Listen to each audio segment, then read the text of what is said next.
Carl Jung explained 11 spiritual signs. You're being prepared for isolation before alignment. The soul begins to whisper of separation long before the mind comprehends its necessity. In the deepest chambers of our being, where consciousness meets the vast unconscious ocean, something stirs, a restlessness that cannot be named, cannot be satisfied by the usual remedies of connection and belonging. This is the first tremor of what Jung called the transcendent function, that mysterious bridge between what we have been and what we are called to become. Like the moth drawn inexorably toward flame, sensing in its primitive neural circuitry a truth that transcends survival, we find ourselves pulled toward an isolation that frightens even as it beckons. The collective voice, that chorus of familiar expectations, social obligations, and inherited wisdom, grows suddenly thin, as if heard through water or from a great distance. What once felt like security now feels like suffocation. What once felt like belonging now feels like betrayal of something deeper, more essential, more authentically ourselves. This is not the mere rebelliousness of adolescence, nor the temporary withdrawal of depression.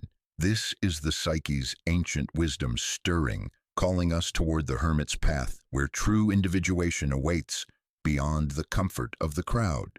It is the soul recognizing that certain transformations can only occur in the crucible of aloneness, where the false self cannot hide behind the mirrors of social reflection, where the ego cannot sustain itself on the borrowed energy of group identity. The call comes first as a feeling, a hollowness that grows despite being surrounded by people, a sense of playing a role that no longer fits, like wearing clothes sized for a person we used to be, but are no longer. We begin to notice the effort required to maintain our social presence, the way our energy drains when we perform the expected gestures of connection. The laughter feels forced, the conversations feel scripted, the very air in crowded rooms grows thick and unbreathable. Jung understood this phenomenon as the beginning of what he termed Enantiodromia, the psychological principle by which any extreme position will eventually swing toward its opposite. For those who have lived primarily through connection, through the constant feedback loop of social engagement, the psyche eventually demands its complementary truth, the wisdom that can only be found in solitude, the self that can only emerge when stripped of external validation and definition. This is not abandonment, though it may feel like it to those around us who have grown accustomed to our presence, our availability, our willingness to be what they need us to be. This is preparation, the soul's recognition that certain garments must be removed before we can don the robes of our authentic self. Like the snake that must shed its skin or die, we sense the necessity of leaving behind what has become too small, too confining, too familiar to allow for growth. The preparation begins in subtle ways. We find ourselves declining invitations that once excited us, not from lack of affection for those who extend them, but from a growing sense that our energy is needed elsewhere. In the unnamed work of becoming, we begin to notice how much of our mental and emotional bandwidth has been dedicated to managing the expectations and reactions of others, to maintaining the delicate balance of our social ecosystem. The thought of reclaiming this energy, of turning it inward toward the mysterious work of self-discovery, becomes increasingly compelling. There is something primal about this call, something that connects us to the long lineage of seekers, mystics, and wisdom figures who have recognized that certain truths can only be found in the desert of solitude. The Buddha beneath the Bodhi tree, Jesus in the wilderness, the countless shamans and visionaries who withdrew from their communities to undergo the death and rebirth that transformation requires. We are not the first to feel this pull, nor will we be the last. The call to solitude is as ancient as consciousness itself. as necessary as the tide that must withdraw before it can return with renewed force. Yet the modern world has largely forgotten this rhythm. We live in an age that pathologizes solitude, that equates alone with lonely, that sees withdrawal as weakness rather than wisdom. The collective consciousness of our time values constant connection, perpetual availability, the endless stimulation of social media and digital communion. To choose solitude in such a climate feels like swimming against a powerful current, like betraying not just others, but ourselves. But the soul knows better. The soul remembers what the mind has forgotten.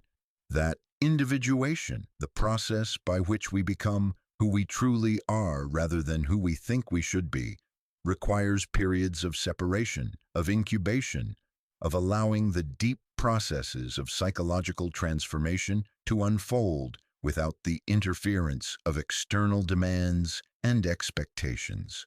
Like seeds that must be buried in darkness before they can sprout toward light, certain aspects of our authentic self can only develop in the protected space of chosen solitude. The hermit's path is not about misanthropy or fear of intimacy. It is about recognizing that our capacity for genuine connection with others depends first upon our willingness to face ourselves without the mediating presence of external relationship. The persona, that mask we wear to navigate social reality, is necessary and useful, but it can also become a prison if we forget that it is not our true face. Only in solitude can we begin to distinguish between who we are and who we have learned to be. Jung spoke of the persona as both protection and limitation.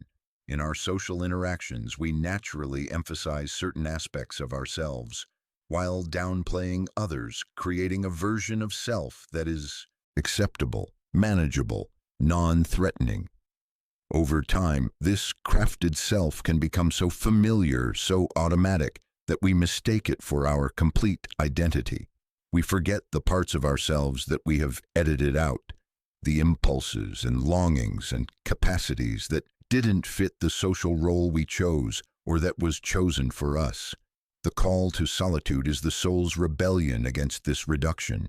It is the unconscious asserting its right to be known, acknowledged, integrated into the totality of who we are. In the absence of social roles to play and expectations to meet, we are forced to confront the question that lies at the heart of all authentic spiritual work. Who am I when I am not being anyone for anyone else? This question cannot be answered through intellectual analysis or philosophical speculation. It can only be lived into, experienced, felt in the bones and blood and breath. It requires the kind of patient, sustained attention that is impossible to maintain while managing the complex dance of social interaction. It requires what the mystics called contemplation, not thinking about reality, but allowing reality to reveal itself in the space of receptive awareness. The hermit's path is a return to this kind of primordial attention. It is a choice to prioritize the inner conversation over the outer one, to trust that whatever temporary disconnection we experience from others will be more than compensated for by the deeper connection we forge with ourselves. It is a recognition that our ultimate responsibility is not to make others comfortable with who we are, but to discover and embody who we actually are. This discovery cannot be hurried. Like the slow work of geological formation, the emergence of authentic selfhood requires time, pressure, and the kind of deep stillness that allows fundamental change to occur beneath the surface of consciousness.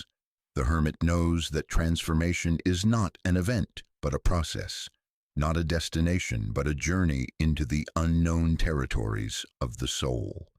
The call we feel is ancient and urgent, patient and inexorable. It speaks in the language of restlessness and longing, of dreams that seem to come from somewhere deeper than personal memory, of synchronicities that feel like messages from an intelligence greater than our ordinary awareness. It whispers of a path that leads not away from life, but toward a more complete way of living, not away from love, but toward a love that includes and transcends the familiar forms of human connection. Like autumn leaves releasing their hold on familiar branches, we feel the first stirrings of detachment from the collective noise that once defined our existence. The metaphor is apt because it suggests not death, but preparation for a different kind of life. The leaf that falls in autumn carries within itself the potential for new growth, for nourishment of future seasons.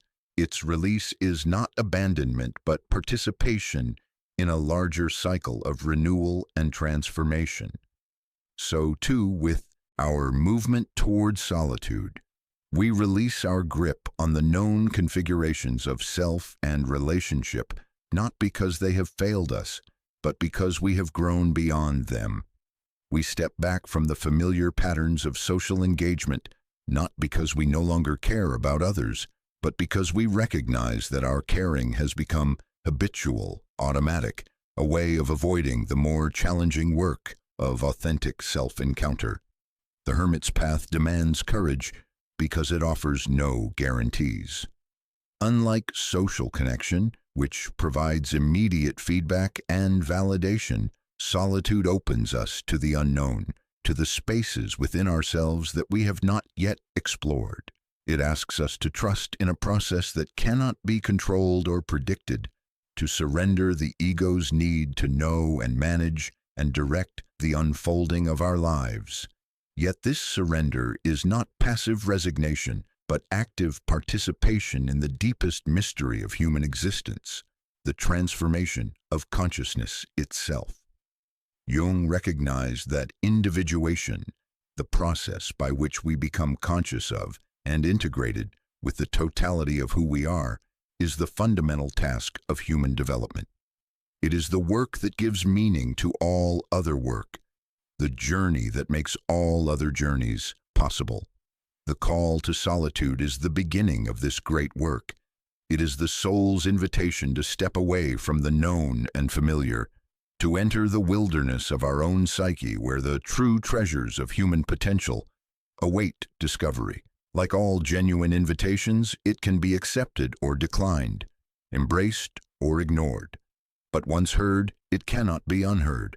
Once felt, it becomes a constant presence in our lives, a reminder of possibilities that extend far beyond the conventional boundaries of identity and relationship. In the growing silence that solitude brings, we begin to hear other voices, not the external chorus of social expectation, but the internal dialogue between conscious and unconscious, between ego and self, between who we have been and who we are becoming. This is the conversation that Jung believed was essential for psychological wholeness, the dialogue that can only occur when we have stepped far enough away from external noise to hear the whispers of our own deeper nature. The hermit's lamp, in the traditional tarot imagery, illuminates not the external world, but the path ahead, the unknown territory of authentic selfhood that lies beyond the comfort of collective identity. This is the light we carry as we answer the soul's call to solitude, not the harsh fluorescence of intellectual understanding, but the gentle glow of awareness that reveals truth gradually, organically, in accordance with our capacity to receive it. The journey has begun long before we recognize it as such. The restlessness, the sense of growing disconnection from familiar sources of meaning and belonging, the dreams that seem to call us toward something we cannot name, all of these are symptoms of a soul preparing for the great work of transformation. Like the chrysalis that must dissolve before the butterfly can emerge, we sense that something fundamental must be released before something new can be born. This is the wisdom that whispers in the depths of psyche, older than thought, deeper than desire, patient as the stones and relentless as the tide. It knows that certain gifts can only be unwrapped in solitude, certain truths can only be discovered in the absence of external confirmation or denial. It calls us not away from life, but toward a more complete way of living, not into isolation, but into the kind of aloneness that makes genuine intimacy possible. The path opens before us, unmarked and uncertain, leading into territories of self that we have never explored. The hermit's journey begins with a single step away from the familiar, toward the unknown country of our own becoming. The soul has whispered its invitation.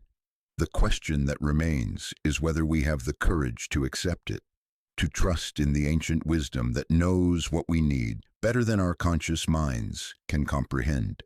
In the end, this is not really a choice at all. The soul that has awakened to its need for solitude will find a way to claim it, despite the protests of ego and the concerns of those who love us in the only way they know how.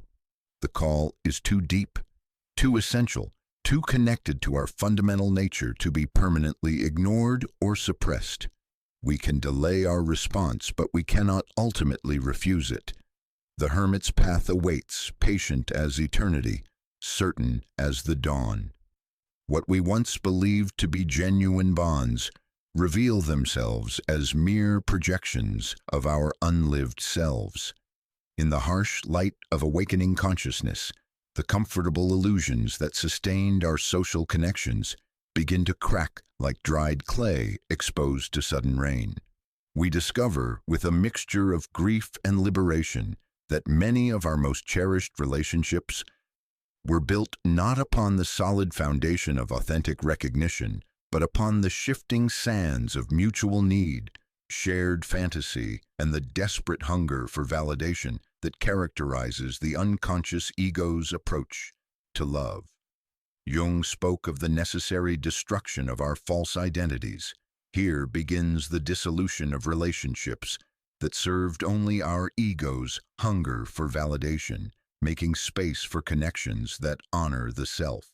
This dissolution is not cruelty but compassion, not rejection but recognition of a deeper truth, that relationships built upon projections and personas are ultimately hollow, sustained by the psychic energy we pour into maintaining illusions rather than the natural vitality that flows between authentic beings. The process begins subtly, almost imperceptibly.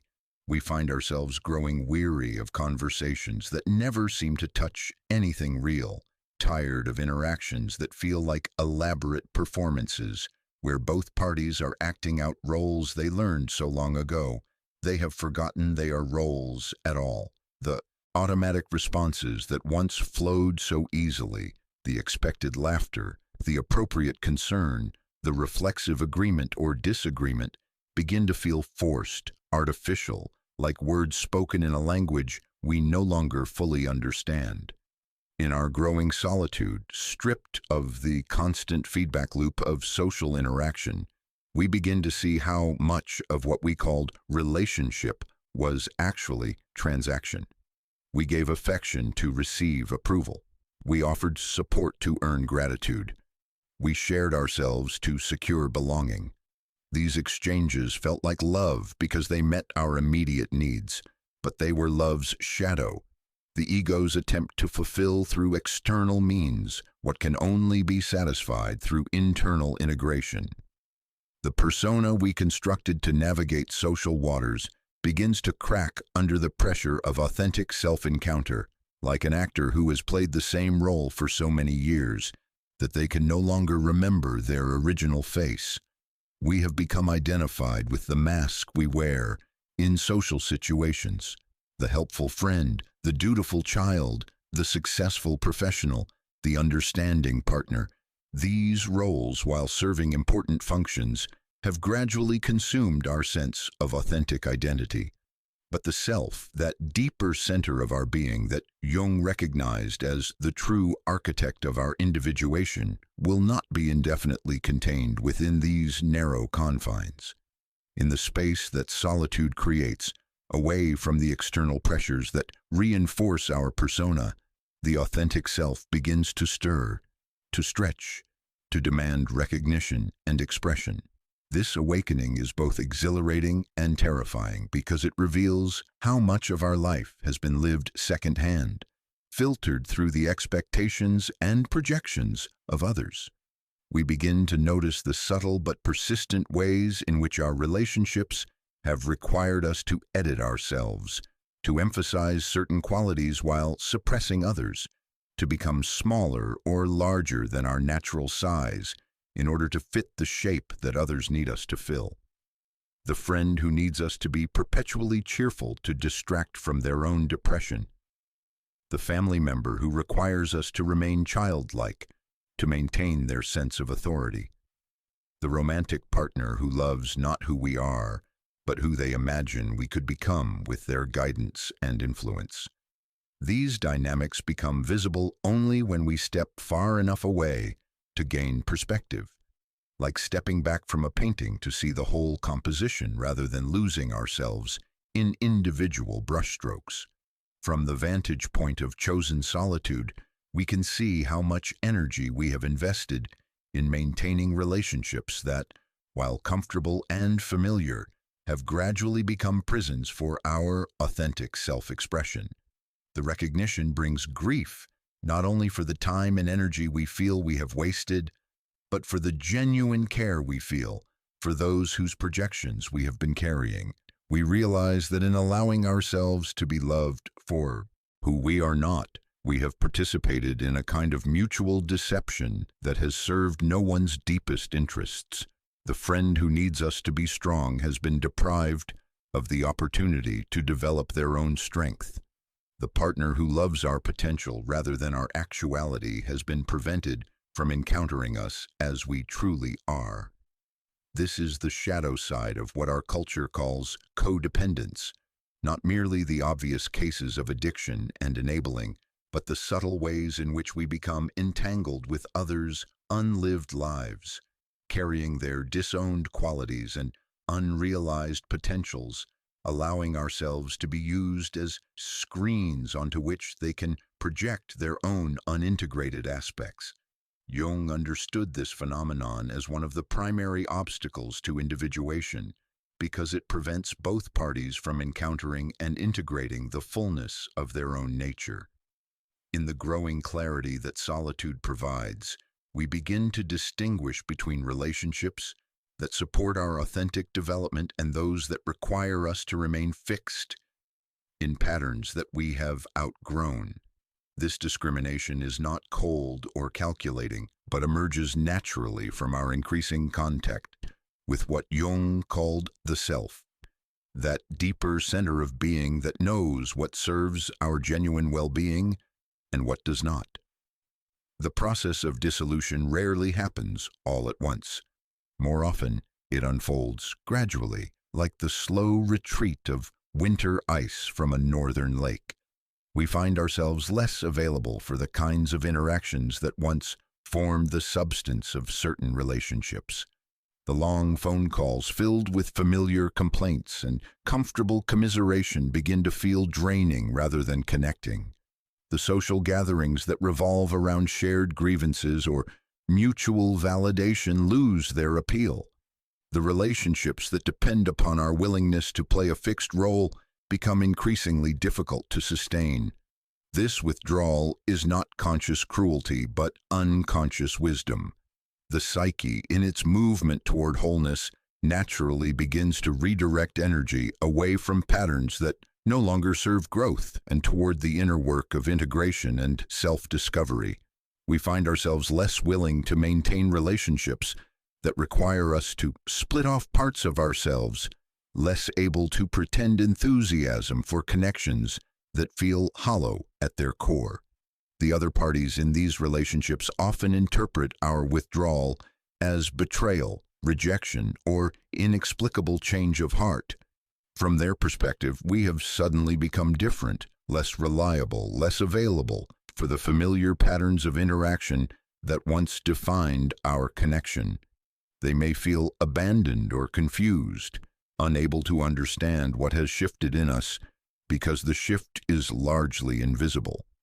An internal reorientation that has external consequences but cannot be adequately explained in the language of conventional relationship dynamics.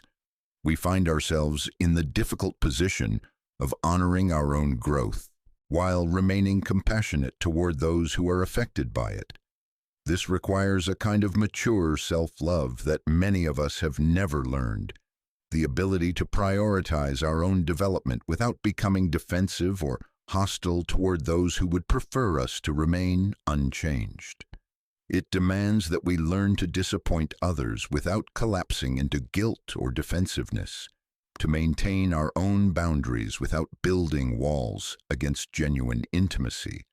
Jung recognized this phase of individuation as particularly challenging because it requires us to bear the projection of others' shadow qualities, their anger, disappointment, and sense of abandonment, without taking these projections personally or allowing them to derail our movement toward authentic selfhood. We become temporarily the repository for others' disowned feelings about change, growth, and the inevitable losses that accompany psychological development. The false connections that we are releasing often carried important psychological functions during earlier phases of our development. The friend who enabled our victim stories may have provided necessary support during a time when we lacked the strength to face difficult truths about ourselves. The romantic partner who loved our potential may have helped us believe in possibilities that we could not yet see. These relationships served their purpose, and part of our grief involves recognizing that what once nourished us has now become a limitation. This recognition allows us to release these connections with gratitude rather than bitterness, to acknowledge their gift while refusing to remain imprisoned by their limitations. We begin to understand that relationships, like all living things, have seasons, times of flowering and times of dormancy, periods of intense connection and periods of natural separation. The ego wants to preserve all relationships in their original form, but the self understands that growth requires the courage to let some connections transform or dissolve entirely. In the space created by this dissolution, we encounter aspects of ourselves that have been dormant or undeveloped. The energy that once went into maintaining false connections becomes available for authentic self-discovery. We meet parts of our personality that were suppressed because they didn't fit the roles we were playing in our relationships. The creativity that was stifled because our partner needed us to be practical. The vulnerability that was hidden because our friends required us to be strong. The ambition that was downplayed because our family needed us to remain dependent.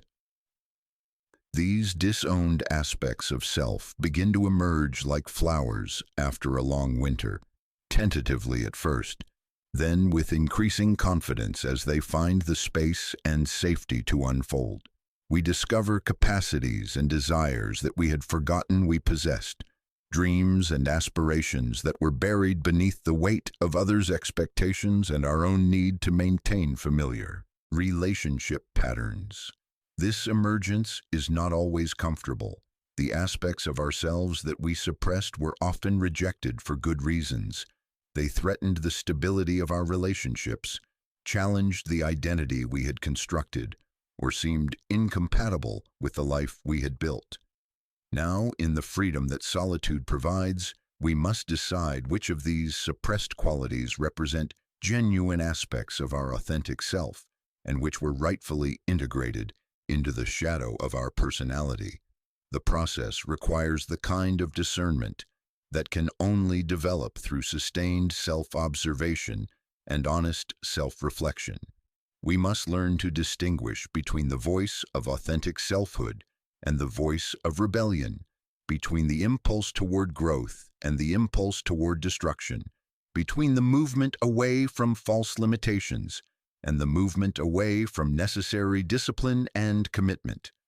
Jung understood this discrimination as one of the central challenges of midlife individuation. The person who has spent the first half of life building an identity and establishing relationships must now determine what elements of that construction serve their continued development and what elements have become obstacles to further growth. This determination cannot be made through intellectual analysis alone, but requires what Jung called the transcendent function, the capacity to hold the tension between opposing forces until a third way emerges that honors both the wisdom of the past and the demands of the future. The crumbling of false connections creates a kind of sacred emptiness, a fertile void in which new forms of relationship can take root. But this emptiness must be endured before it can be filled, and the endurance requires a kind of faith that our culture has largely forgotten.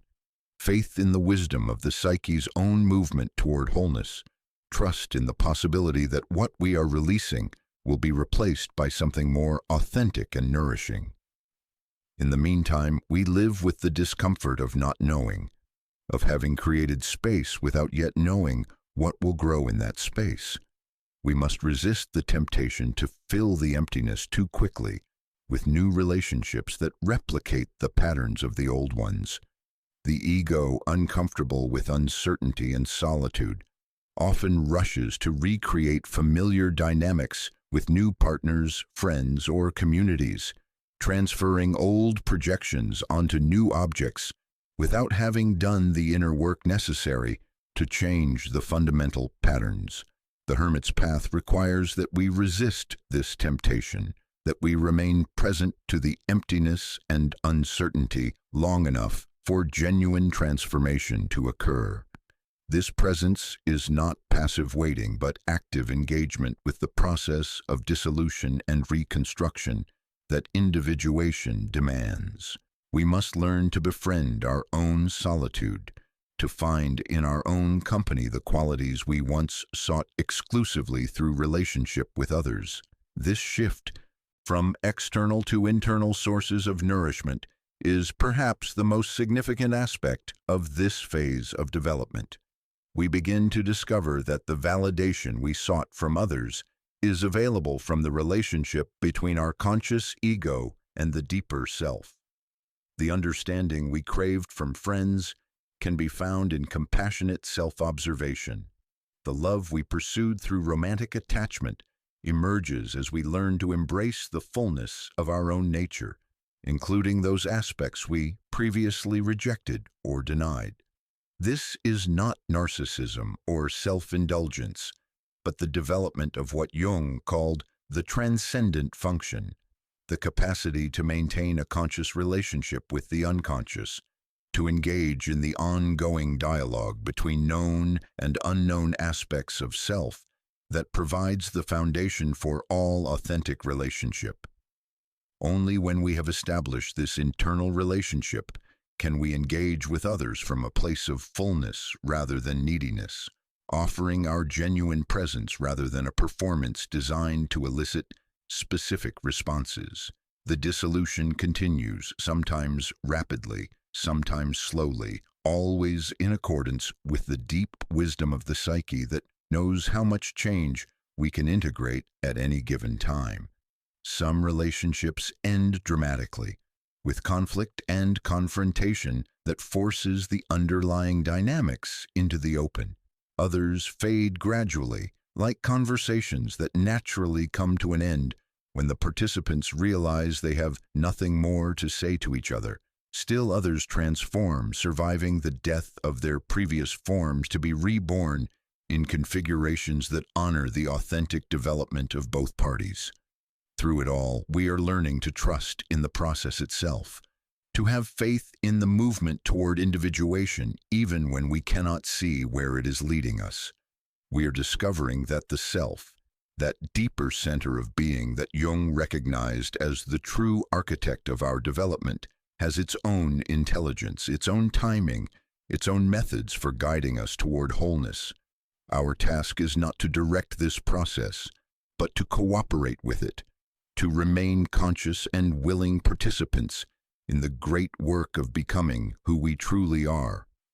The crumbling of false connections is not an ending, but a beginning, the clearing away of debris that allows for new growth, the dissolution of outdated forms that makes space for more authentic expressions of human intimacy and connection. In releasing what was never truly ours to keep, we create the possibility for relationships based not on mutual neediness, but on the overflow of individual wholeness, not on projection and fantasy, but on the recognition and celebration of authentic being. This is the promise that sustains us through the difficult passage of dissolution, that what we are releasing in service to our own individuation ultimately serves not only our own deepest well-being, but the well-being of all those with whom we will eventually form genuine connection. The relationships we build from the foundation of authentic selfhood will be stronger, more nourishing, and more durable than those we constructed from the shifting sands of unconscious projection and unmet need. In the growing silence, those aspects of ourselves we buried beneath social acceptability begin to surface like ancient artifacts emerging from receding waters. The shadow, that repository of everything we decided was unworthy of love, too dangerous to express, or incompatible with the image we sought to project to the world, can no longer maintain its exile in the face of sustained solitude. Without the constant distraction of social performance and the reassuring mirror of others' expectations, we are forced to confront the fullness of who we are, not merely the carefully curated version we present to the world, but the complete spectrum of human possibility that lives within our psyche. Jung understood the shadow not as evil or pathological, but as the natural consequence of consciousness itself. In becoming conscious beings capable of choice, discernment, and moral reasoning, we inevitably create a repository for everything that doesn't fit our chosen identity. The kind person disowns their cruelty. The rational individual rejects their irrationality. The successful achiever denies their capacity for failure and vulnerability. These rejected aspects don't disappear. They accumulate in the unconscious like sediment in a riverbed, forming the shadow that will eventually demand recognition and integration. In the collective safety of group dynamics, the shadow finds comfortable hiding places. We project our disowned aggression onto political opponents, our repressed sexuality onto cultural scapegoats, our denied weakness onto those we perceive as victims. The community provides endless opportunities for shadow projection. Others to carry our darkness while we maintain the illusion of our own righteousness or wholesomeness. The anger that we cannot acknowledge in ourselves becomes visible to us in the behavior of others. The greed we refuse to own manifests as righteous indignation toward those we judge as materialistic. The neediness we cannot bear to feel transforms into contempt for those we perceive as dependent or clingy. But solitude strips away these convenient hiding places. In the absence of others to carry our projections, the shadow begins its inexorable return to consciousness. This emergence is rarely gentle or gradual. It tends to arrive like a spring flood, overwhelming the careful structures we have built to contain it. Dreams become more vivid and disturbing, populated by figures who embody the very qualities we have spent years rejecting in ourselves and others. Fantasies arise that shock us with their intensity and content. Memories surface of moments when we acted in ways that contradict our cherished self-image. This uncomfortable emergence is not pathology but sacred necessity, the prelude to wholeness that isolation alone can provide. The psyche, in its movement toward integration and completeness, will not allow any aspect of our nature to remain permanently exiled. The shadow's return is an invitation to reclaim the energy and vitality that we have locked away in our unconscious, to retrieve the gold that lies hidden in the darkness we have refused to explore. The process begins with recognition, the gradual acknowledgement that the very qualities we most despise in others often mirror aspects of ourselves that we have refused to own. The person whose selfishness triggers our most intense judgment may be showing us our own disowned capacity for self-care and healthy boundaries. The individual whose vulnerability makes us uncomfortable may be reflecting our own rejected need for support and tenderness. The leader whose authoritarianism we condemn may be expressing the decisive authority that we have been too afraid to claim in our own lives. This recognition is initially devastating to the ego, which has organized itself around the conviction of its own essential goodness, rationality, or moral superiority. The realization that we contain within ourselves the very qualities we have spent years rejecting in others shatters our comfortable sense of identity and forces us to confront the fundamental question of human nature. Are we inherently good beings who occasionally stumble into darkness, or complex beings who contain the full spectrum of light and shadow, creation and destruction, love and indifference? Jung's answer was unequivocal. We are whole beings who have learned to identify with only a portion of our wholeness. The shadow is not our dark side, but our unlived life, the collection of potentials, impulses, and capacities that we have rejected, not because they are evil, but because they don't fit the identity we have constructed, or that others have constructed for us. Some of what lives in the shadow is genuinely destructive and needs conscious regulation rather than expression. But much of what we have relegated to darkness is simply energy that needs conscious direction rather than unconscious suppression. The emergence of shadow material in solitude often begins with a kind of psychological archaeology. Without the constant stimulation of social interaction, we begin to notice internal impulses and reactions that were previously drowned out by external noise. We become aware of anger that we didn't know we carried, jealousy that contradicts our self-image as generous and supportive, sexual desires that challenge our identity as spiritually evolved beings, aggressive fantasies that shock our peaceful self-concept. This awareness is often accompanied by shame and self-judgment. We interpret the emergence of shadow material as evidence of our moral failure or psychological regression. We may try to suppress these unwelcome visitors through meditation, positive thinking, or renewed social engagement, anything to avoid confronting the uncomfortable truth that we are more complex and contradictory than we have allowed ourselves to believe. But the shadow's emergence in solitude serves a crucial function in the individuation process. It represents the psyche's attempt to reclaim the energy that has been bound up in maintaining artificial splits between acceptable and unacceptable aspects of self. Every quality we have rejected and projected onto others represents life force that has been diverted from conscious use into unconscious defense. The return of shadow material is the return of this bound energy, making it available for conscious integration and creative expression. Jung recognized that the shadow often contains not only our rejected darkness, but also our unlived light, qualities that we admired but believed we were incapable of embodying. The shy person's shadow may contain their disowned confidence and charisma. The responsible individual's shadow may hold their rejected spontaneity and playfulness. The rational person's shadow may harbor their unlived artistic and intuitive capacities. In a culture that demands specialization and consistency, many positive qualities end up relegated to the shadow simply because they don't fit our chosen persona or professional identity.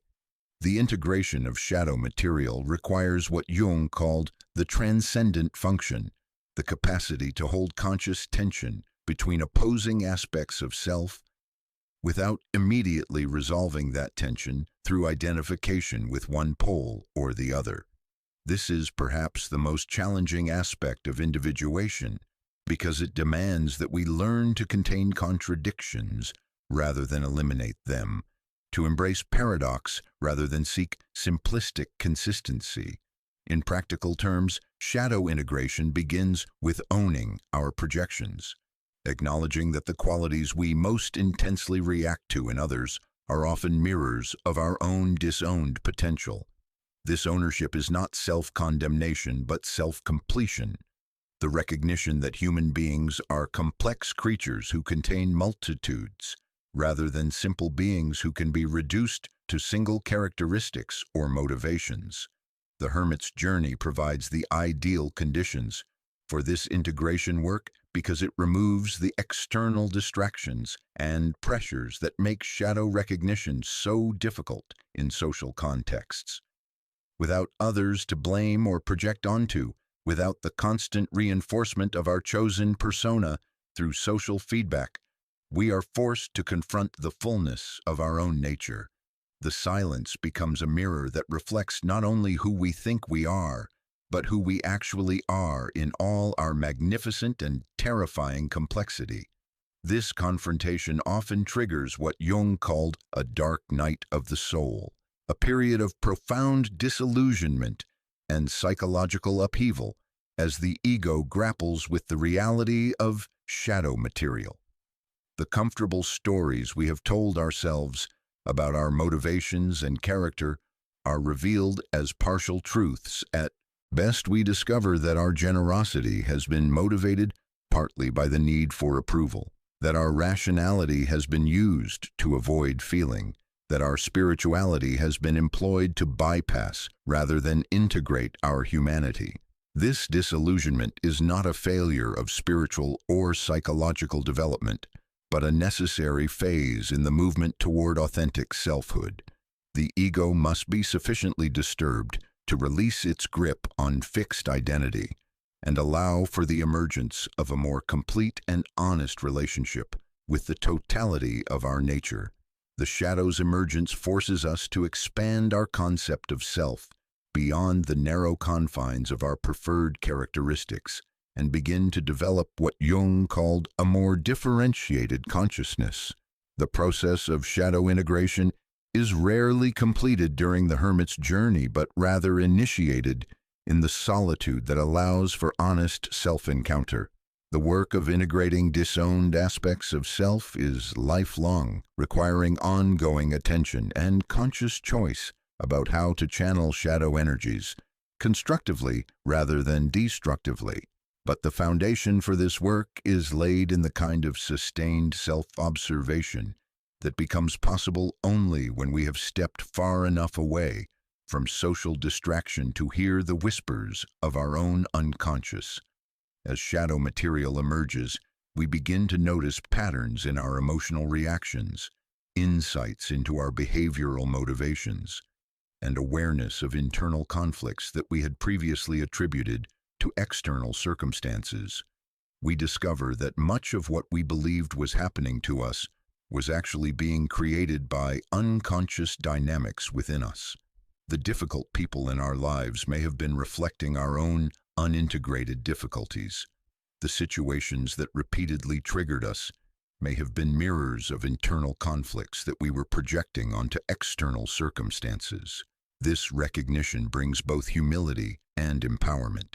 Humility because it forces us to acknowledge that we have been less conscious and self-aware than we believed. Empowerment because it reveals that we have far more agency in creating our experience than we previously understood.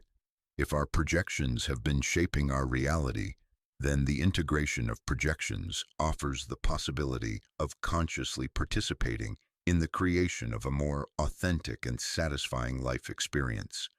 The shadow's emergence also brings us face to face with the question of moral responsibility in a more complex and nuanced way. Once we acknowledge that we contain within ourselves the capacity for behaviors and attitudes that we have condemned in others, we can no longer maintain the comfortable fiction of moral superiority or innocence.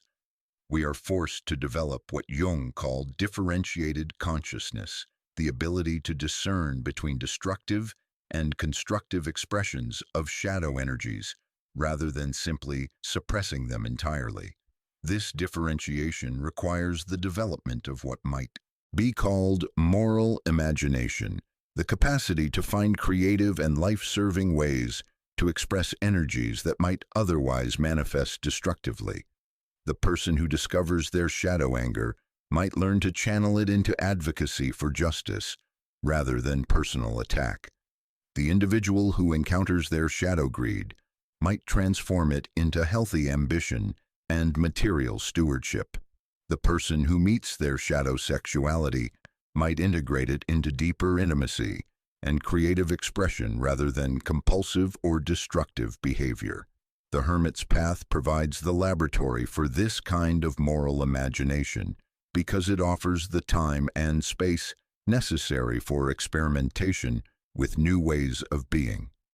Away from the judgment and expectations of others, we can begin to explore how our shadow qualities might be integrated consciously rather than expressed unconsciously. We can practice owning our full humanity without being overwhelmed by it, accepting our complexity without becoming identified with our worst impulses.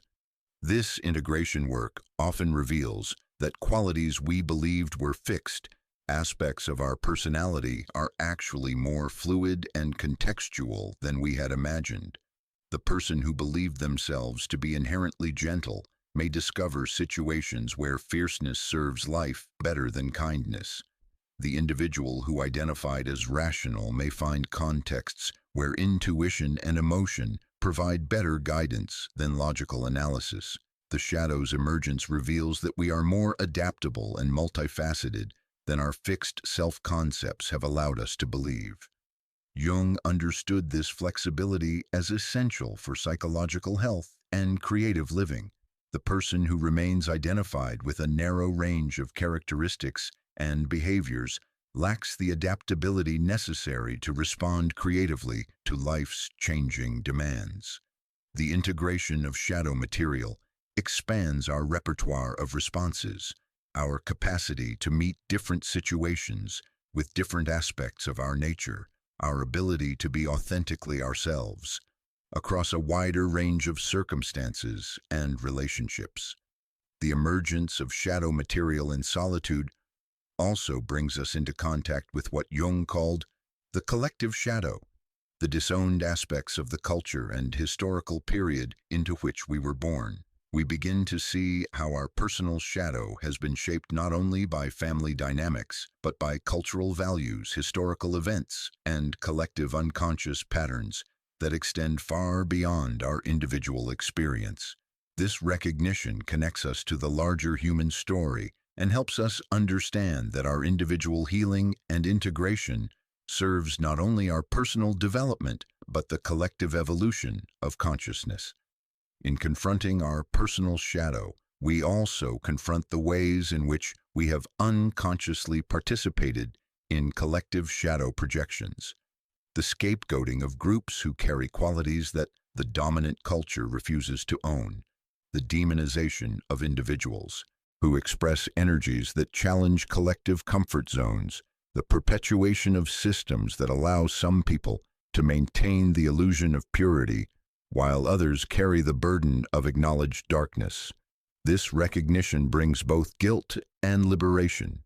Guilt because we see how our unconsciousness has contributed to collective suffering.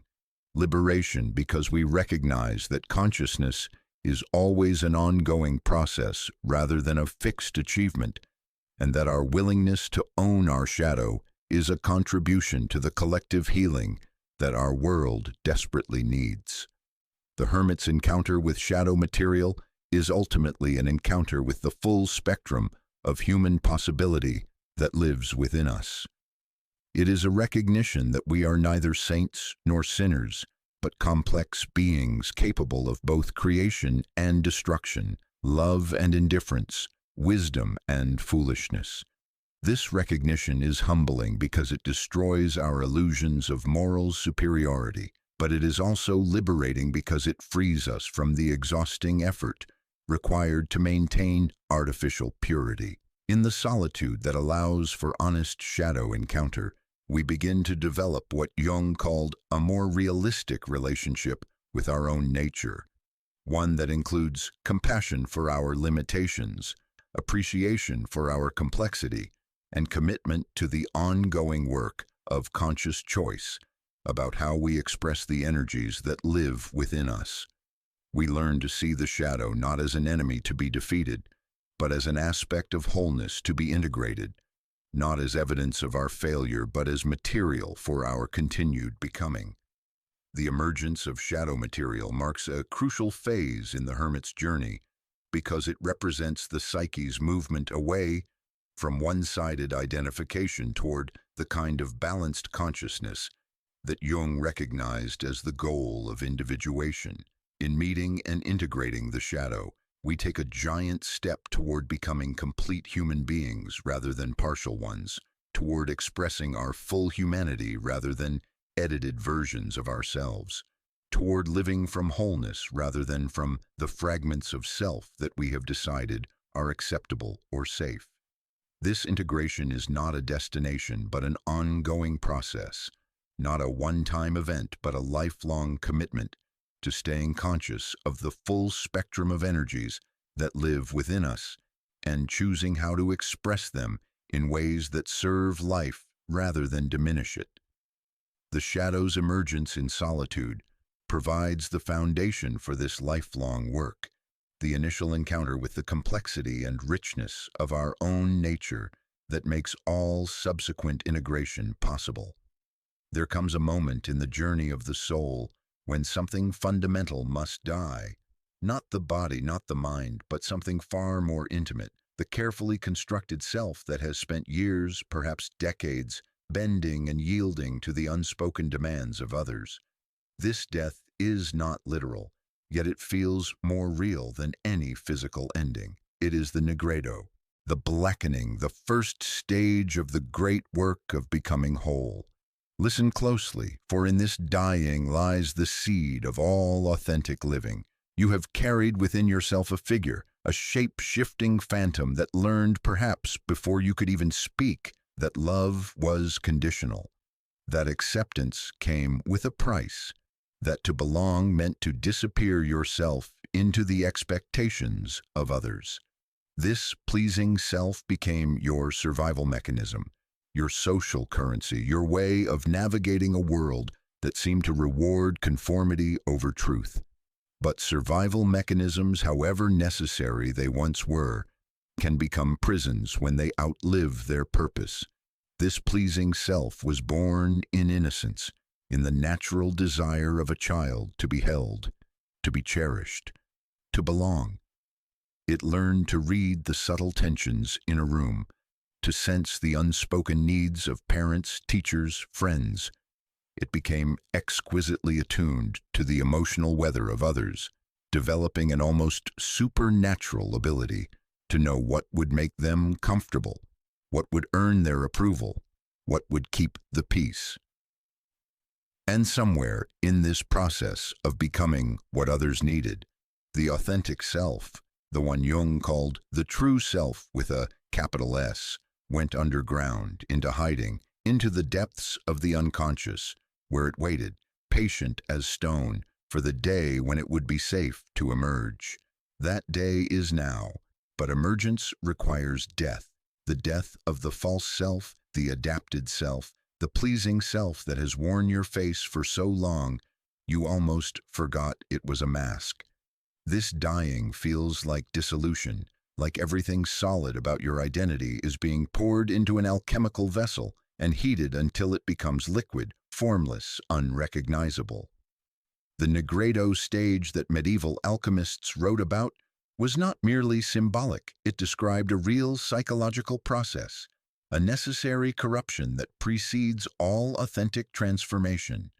You may find yourself unable to smile on command anymore, unable to laugh at jokes that aren't funny, unable to nod in agreement when every cell in your body wants to speak a different truth.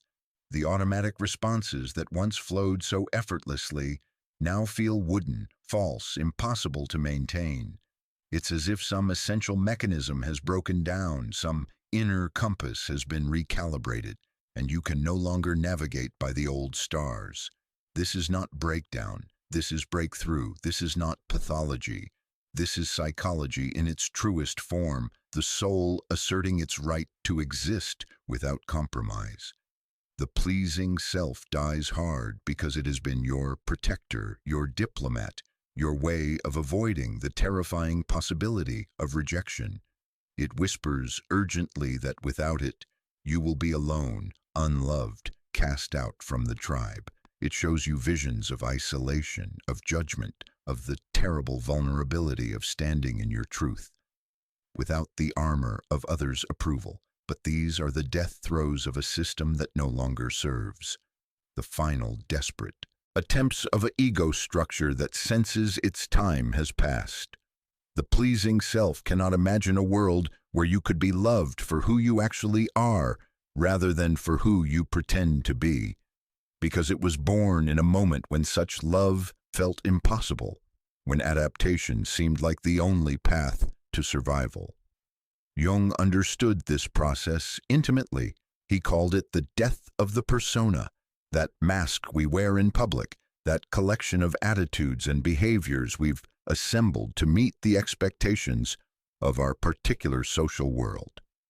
The persona is not evil. It serves an important function, allowing us to interact socially, to fulfill roles, to participate in collective life. But when the persona becomes too rigid, when it completely eclipses the genuine self, it must be sacrificed for individuation to proceed. This sacrifice is rarely voluntary. More often it's forced upon us by life circumstances that make our old ways of being untenable. Perhaps you reach a point where the cost of pleasing others becomes higher than the cost of disappointing them. Perhaps you encounter a situation where no amount of adaptation can earn you the approval you seek. Perhaps you simply grow tired, soul tired, of living someone else's version of your life. The dissolution begins slowly at first. You notice small rebellions, tiny moments where your authentic response breaks through the carefully constructed facade. You find yourself speaking truthfully when a polite lie would have been easier. You discover boundaries you didn't know you had, needs you've been suppressing, preferences you've been hiding. These moments feel both exhilarating and terrifying. Each authentic response is a small death of the false self, a loosening of the binding that has kept your true nature underground. You may feel as if you're coming apart at the seams, as if some essential coherence is dissolving, and indeed, something is dissolving, the artificial coherence that was based on external validation rather than internal truth. This process can feel like madness, like a kind of psychological dissolution that threatens your very sanity. The old landmarks by which you navigated, relationship, work, family life, begin to shift and blur. You may find yourself questioning everything, your choices, your relationships, your very sense of who you are. This questioning is not pathological. It's the beginning of wisdom. Jung called this process Enantiodromia, the tendency of psychological systems to swing toward their opposite when they become too one-sided. If you have spent years being excessively agreeable, excessively accommodating, excessively concerned with others' comfort, the psyche will eventually demand a swing toward self-assertion, self-care, self-protection. This swing can feel violent, chaotic, destructive, but it's actually corrective, a necessary rebalancing that allows for the emergence of something more whole. The death of the pleasing self is particularly challenging because it involves disappointing people, something the pleasing self was specifically designed to avoid. As you begin to honor your authentic responses, you will inevitably encounter situations where your truth conflicts with others' expectations or desires. The people who have grown accustomed to your agreeability may react with confusion, hurt, or anger when you begin to assert boundaries, express disagreement, or simply fail to anticipate and meet their unspoken needs. This is where the sacred wound begins to open, the wound of being misunderstood, of being seen as selfish or difficult when you're actually becoming real. The pleasing self wants to rush in and repair these ruptures, to return to the familiar dance of accommodation. But something deeper holds you back, some nascent wisdom that recognizes these moments of discomfort as the birth pangs of authenticity. You begin to understand that your fear of disappointing others was actually a much deeper terror, the terror of meeting yourself without the distorting mirror of external approval. As long as you defined yourself through others' responses to you, you never had to face the question of who you actually were beneath all the adaptation, all the performance, all the careful calibration to others' needs and expectations. Now, in the dissolution of the pleasing self, that question can no longer be avoided. Without the constant feedback loop of seeking and receiving approval, you're thrown back upon your own resources, forced to discover what you actually think, feel, want, believe, when no one is watching, when no one's response can validate or invalidate your experience.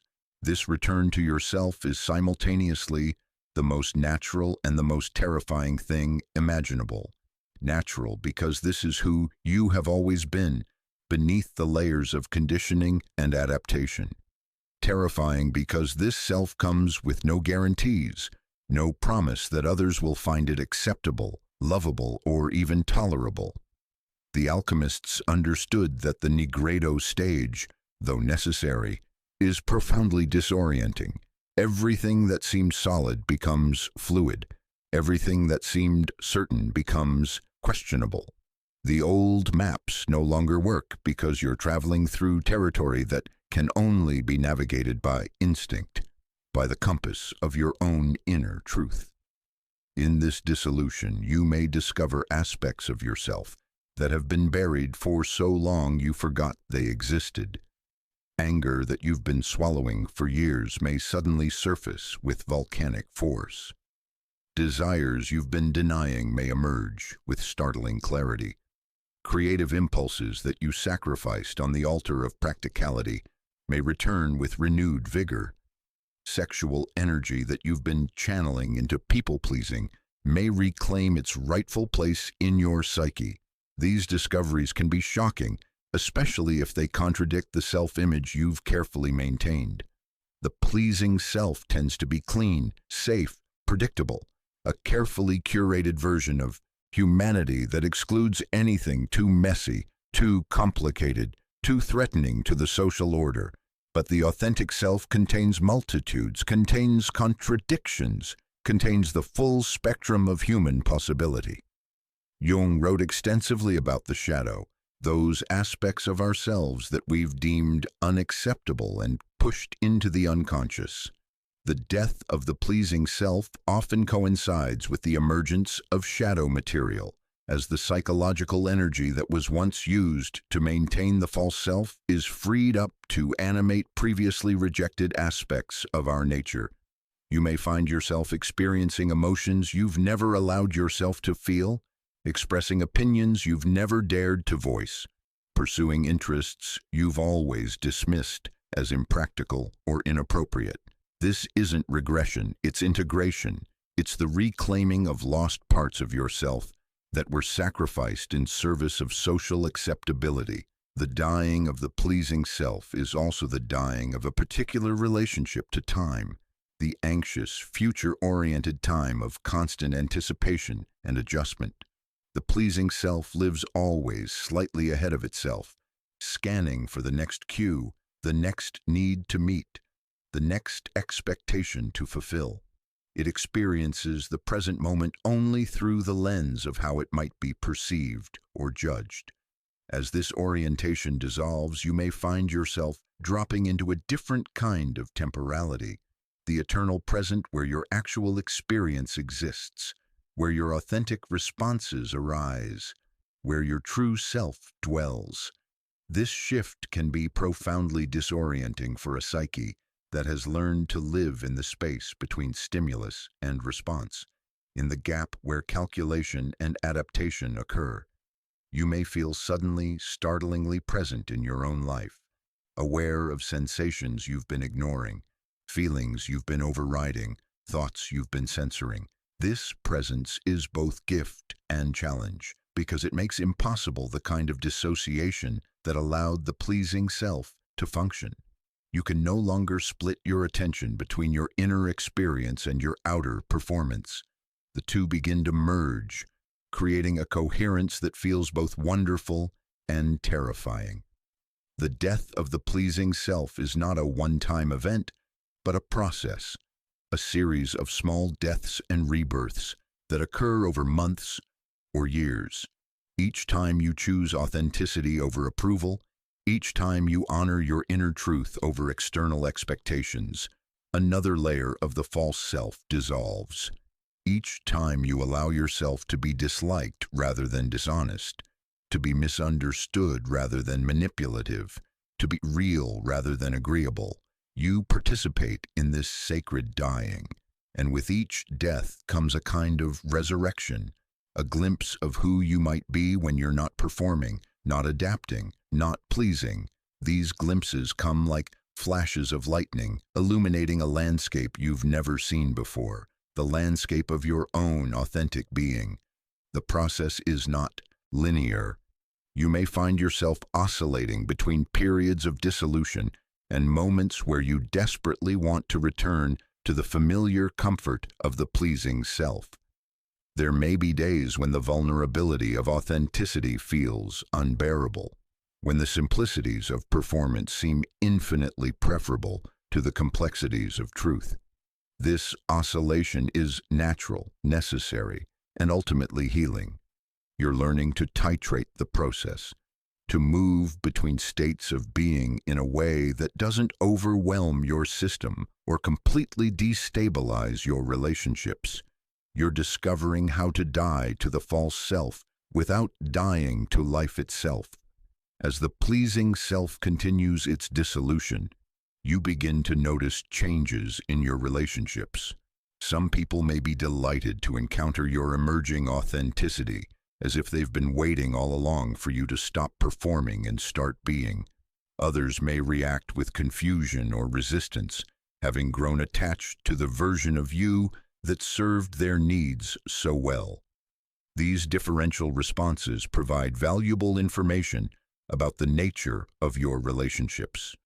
You begin to distinguish between connections that were based on mutual authenticity and those that were built on your willingness to be what others needed you to be. This sorting process can be painful, as you realize that some relationships may not survive your emergence into authenticity, but something profound is born in this dissolution, the possibility of being loved for who you actually are rather than who you think you should be. As the pleasing self dies, space opens for relationships based on truth rather than performance, on mutual recognition rather than one-sided accommodation.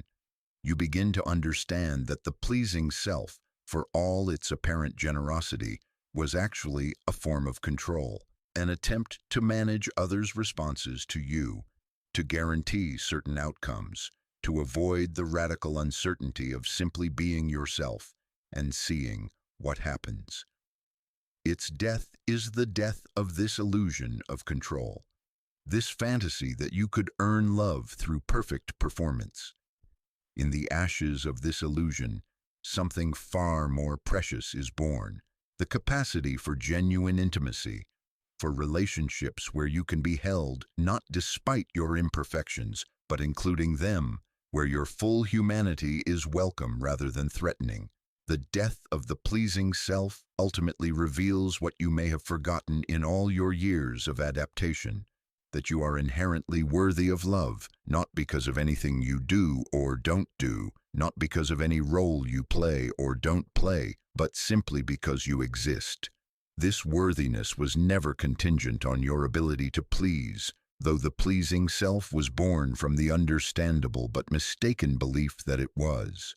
As this profound truth begins to dawn, not as an intellectual concept, but as a felt reality, the dying of the false self transforms from a process of loss into a process of recovery. You're not losing something essential. You're finding something that was always there, but buried beneath layers of adaptation and performance. This recognition doesn't happen all at once. It emerges gradually in moments of grace, when you catch glimpses of your own inherent value, your own essential okayness, your own right to exist exactly as you are. These moments may come in meditation, in nature, in creative expression, in quiet solitude, in the eyes of someone who sees you truly. Each glimpse strengthens your capacity to let the pleasing self continue its dying without panic, without the desperate attempt to resurrect it. You begin to trust that something better is being born, even when you can't yet see its full form, even when the process of birthing feels chaotic and uncertain. The death of the pleasing self is ultimately an act of profound love, love for your own authentic nature, love for the truth that wants to emerge, love for the possibility of relationships and a life based on reality rather than illusion.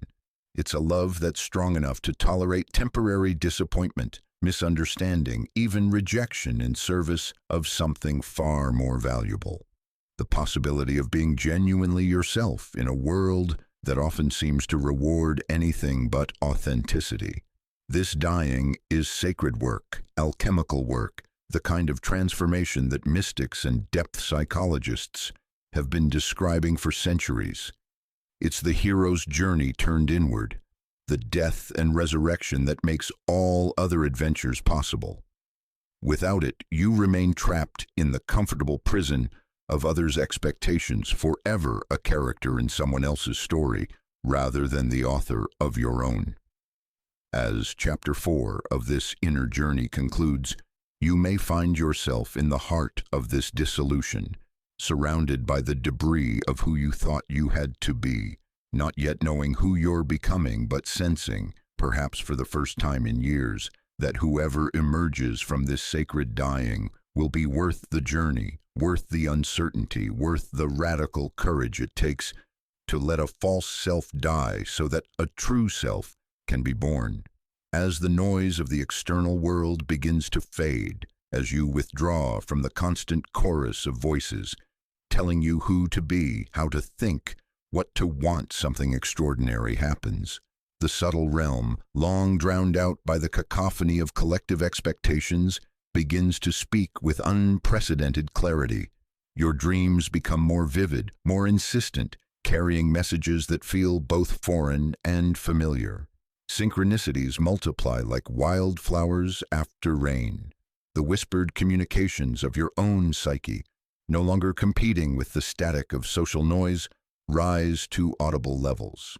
This is not madness, though it may feel like it at times.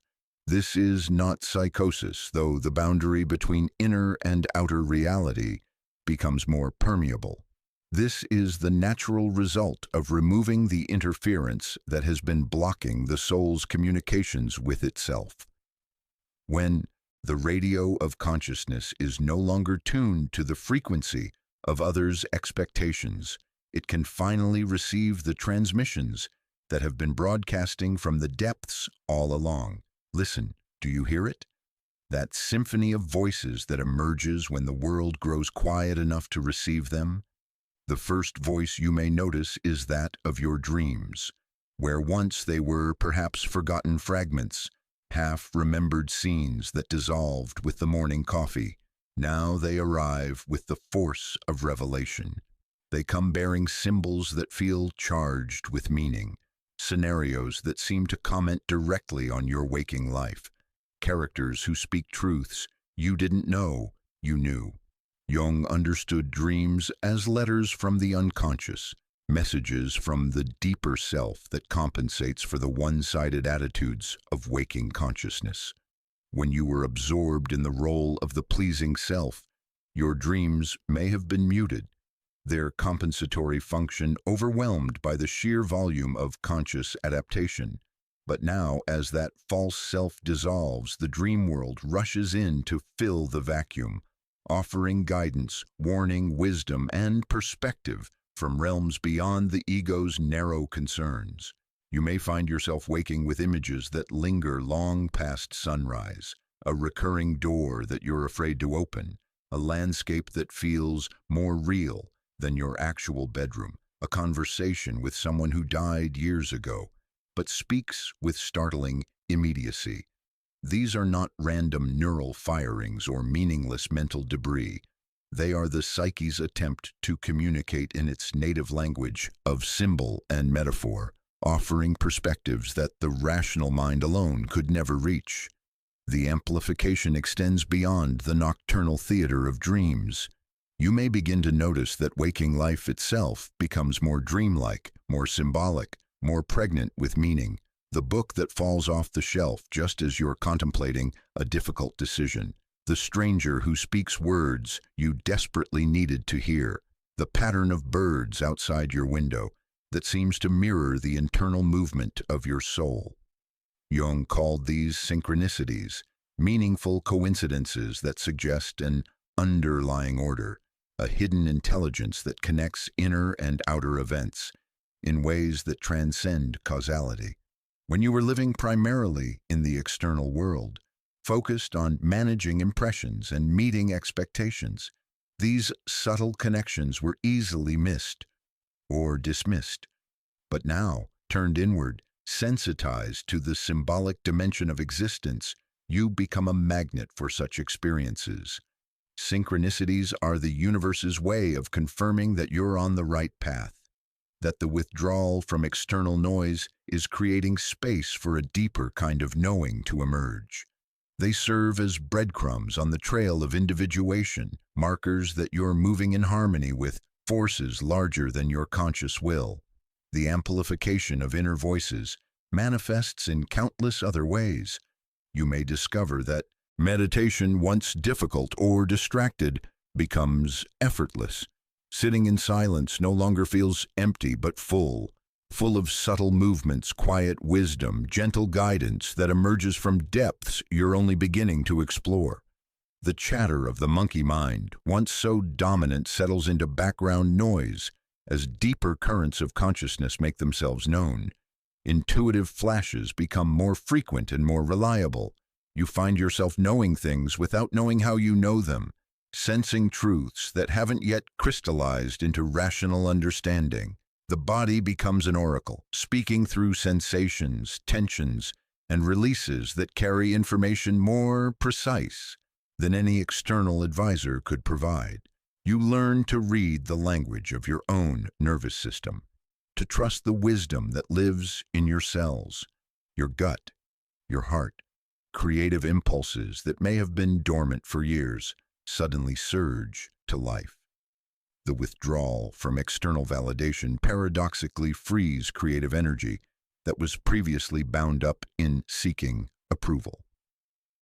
Without the constant need to filter expression through the lens of others' preferences, authentic creative voice can finally emerge. You may find yourself drawn to forms of expression you've never explored, or returning to abandoned creative practices with renewed passion and insight. The voice of your body becomes clearer and more insistent. Where once you might have overridden physical signals in service of social obligations, now you find yourself naturally attuning to rhythms of rest and activity, hunger and satiation, tension and relaxation that operate according to inner wisdom rather than external schedules. Your body becomes a trusted advisor in the individuation process, guiding you toward choices that serve your authentic nature rather than your adapted persona. Emotional responses become more nuanced and informative. Without the constant pressure to modulate feelings according to social appropriateness, you discover the sophisticated intelligence of your emotional life. Anger reveals itself as a boundary indicator. Sadness becomes a teacher about what you value. Joy emerges as a compass pointing toward authentic expression. Fear transforms from a paralyzing force into valuable information about areas that need attention or protection. The amplification of inner voices can be overwhelming at first. After years of turning the volume down on internal experience to better hear external demands, this sudden clarity of inner communication can feel like drinking from a fire hose. You may experience periods of hypersensitivity where the subtle realm speaks so loudly it's difficult to function in ordinary reality. This is a natural part of the recalibration process. Jung recognized that individuation often involves periods of psychological inflation, where the ego becomes overwhelmed by content from the unconscious. The key is to develop what he called a symbolic attitude, the ability to receive unconscious communications without being possessed by them, to dialogue with inner voices without losing your grounding in everyday reality. The voice of the inner critic may initially become louder rather than quieter during this process. As you withdraw from external validation, internal judgment systems may compensate by becoming more active. This harsh inner voice, often an internalized version of early authority figures, may interpret the amplification of other inner voices as dangerous, chaotic, or self-indulgent. Learning to recognize this critical voice as one among many rather than the voice of truth becomes an essential skill.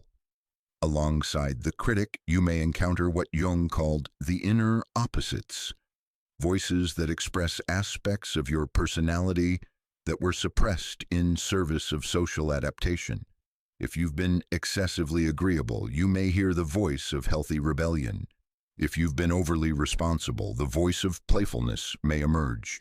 If you've been rigidly controlled, the voice of wildness may begin to speak. These opposite voices don't seek to replace your conscious personality, but to balance it, to restore wholeness by bringing forward what has been missing. The art lies in learning to dialogue with them rather than being overwhelmed by them, to integrate their wisdom without being hijacked by their energy. The amplification period often brings contact with what Jung termed archetypal voices, the deep patterns that structure human experience across cultures and centuries. You may encounter the voice of the wise old man or woman, offering guidance that seems to come from sources far older than your personal experience. The voice of the lover may emerge, calling you toward deeper intimacy with yourself and others. The voice of the warrior may speak, urging you to defend your authentic nature against forces that would diminish it. These archetypal voices carry both tremendous wisdom and potential for inflation.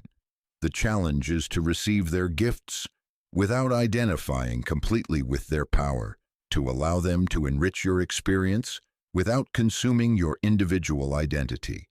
Dreams during this period may feature guides, teachers, or wise figures who offer specific guidance about your individuation process. These dream figures often represent aspects of the self, Jung's term for the organizing principle of the psyche that transcends the ego's limited perspective. They may appear as shamans, therapists, ancient wise women, spiritual teachers, or simply as ordinary people who speak with extraordinary clarity. The relationship with these inner figures can become more vivid and interactive than many relationships in your outer life. You may find yourself in ongoing dialogue with dream characters, carrying conversations across multiple nights, developing relationships with inner advisors who offer perspective unavailable from any external source. Artistic and creative expression often becomes a primary channel for these amplified inner voices. Drawing, writing, music, dance, crafts, whatever medium calls to you becomes a way of giving form to the formless communications arising from the depths. You may discover that you can access wisdom through creative expression that remains elusive when approached through rational thinking alone. The practice of active imagination, a technique Jung developed for consciously dialoguing with unconscious content, becomes increasingly natural and powerful. You may find yourself spontaneously entering imaginative dialogues with inner figures, allowing fantasies to unfold that carry surprising wisdom and insight. These are not escapist fantasies, but purposeful explorations of the psyche's deeper layers. Physical symptoms may accompany this amplification process, as psychic energy that was previously bound up in social performance is liberated. It may initially express itself through the body in unusual ways. You might experience changes in sleep patterns, appetite, energy levels, or sensory sensitivity. These physical manifestations are often the body's way of processing and integrating the increased flow of unconscious content.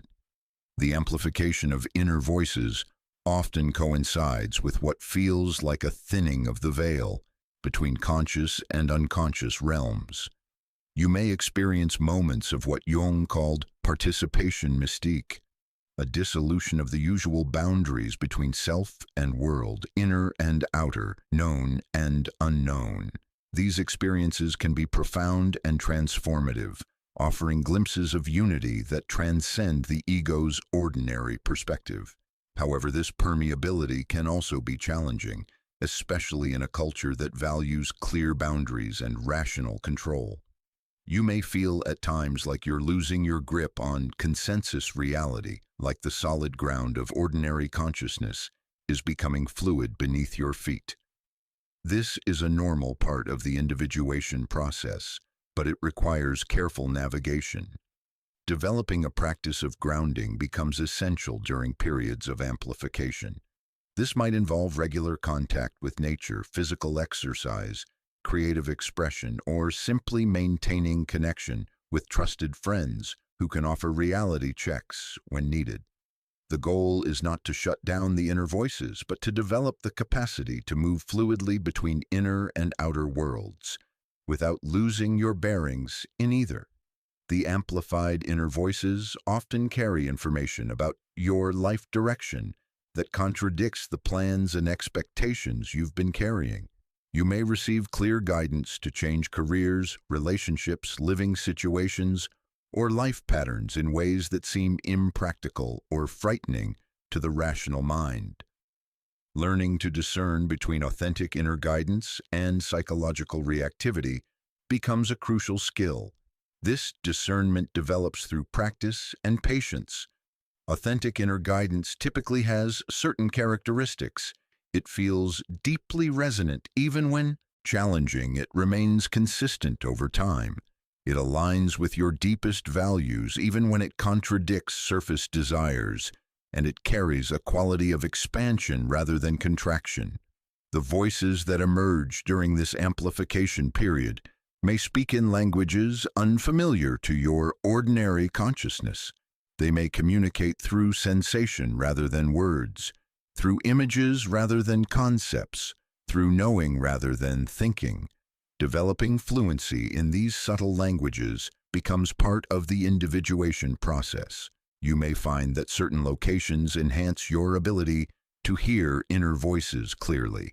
Natural settings often serve as amplifiers for subtle communications. Forests, oceans, mountains, deserts seem to create conditions where the psyche's whispers become audible. Creating sacred space in your living environment, whether through ritual, art, or simply intentional attention, can also facilitate clearer inner communication. The amplification process often reveals the degrees to which collective voices have been drowning out individual wisdom. You may be startled to discover how many of your thoughts, beliefs, and preferences were actually borrowed from family, culture, media, or peer groups, rather than arising from your authentic nature. As these borrowed voices are recognized and released, space opens for your genuine responses to emerge. This process of sorting authentic from borrowed voices can be disorienting. You may go through periods of not knowing what you actually think or feel about fundamental questions. This not knowing is not a problem to be solved, but a necessary clearing that allows authentic responses to emerge from deeper levels of being. The inner voices that become amplified during this period often carry messages about gifts, talents, or callings that have been suppressed or ignored. You may hear the voice of an artist that was silenced in childhood, a healer that was dismissed as impractical, a leader that was told to stay small, a mystic that was labeled as crazy. These vocational voices carry important information about your authentic contribution to the world. Relationships during this period of amplification may become more challenging as you become less available to serve as a mirror or container for others' unconscious content. People who were drawn to your old adaptive patterns may find your new inner directedness threatening or confusing. This is often where the sacred wound of misunderstanding begins to open. Conversely, you may find yourself attracting relationships with others who are also engaged in deep inner work, who can recognize and appreciate the authenticity that's emerging through your withdrawal from collective noise. These soul-level connections often feel dramatically different from relationships based on social convenience or mutual adaptation. The amplification of inner voices ultimately serves the individuation process by providing the guidance needed to make authentic choices, even when those choices conflict with external expectations or conventional wisdom. This inner guidance becomes increasingly trustworthy as you develop skill in receiving and interpreting its communications. As this chapter of inner amplification unfolds, you may find yourself living increasingly from the inside out rather than the outside in. Decisions arise from deep consultation with inner wisdom rather than from analysis of external factors alone. This shift represents a fundamental reorientation of consciousness, from a life directed by collective values to one guided by individual truth. The voices that emerge during this amplification are not random or chaotic, but represent different aspects of your complete nature seeking integration and expression. They are the exiled parts of yourself returning home, the suppressed aspects of your being finally finding voice, the deep wisdom of your soul making itself known after years of silence. This symphony of inner voices, once fully heard and integrated, becomes the foundation for a life of extraordinary authenticity and creative power. But first, you must learn to trust their wisdom, even when, especially when, that wisdom leads you away from the familiar shores of collective approval and into the uncharted waters of your own becoming. The amplification continues, each voice adding its note to the growing chorus of your authentic self, each message guiding you deeper into the mystery of who you truly are when all the external noise finally falls away. There comes a moment in the journey of individuation when those around you begin to perceive your transformation not as growth but as pathology, not as awakening but as withdrawal, not as spiritual emergence but as psychological breakdown. Your retreat from the collective noise, your refusal to participate in the familiar dances of social performance, your increasing attunement to inner voices, all of this appears to those still trapped in collective identification as evidence that something is wrong with you. This misunderstanding cuts deep. It opens a wound that feels sacred and profane simultaneously. Sacred because it marks your separation from the collective unconsciousness. Profane because it feels like betrayal by those you thought would understand your journey toward truth. Yet this wound, paradoxically, becomes a source of profound healing, teaching you that the path of authentic becoming often appears as madness to those who have not yet begun their own descent into the depths. Listen to the voices of misunderstanding. They carry their own teaching, their own necessity in the alchemical process of becoming whole. You've changed, they say, and in their voices you hear accusation rather than recognition. You're not yourself anymore, they observe, unable to comprehend that you are becoming more yourself than you have ever been. You're being selfish, they conclude, not understanding that learning to have a self is the prerequisite for genuine selflessness, that you cannot give what you do not possess.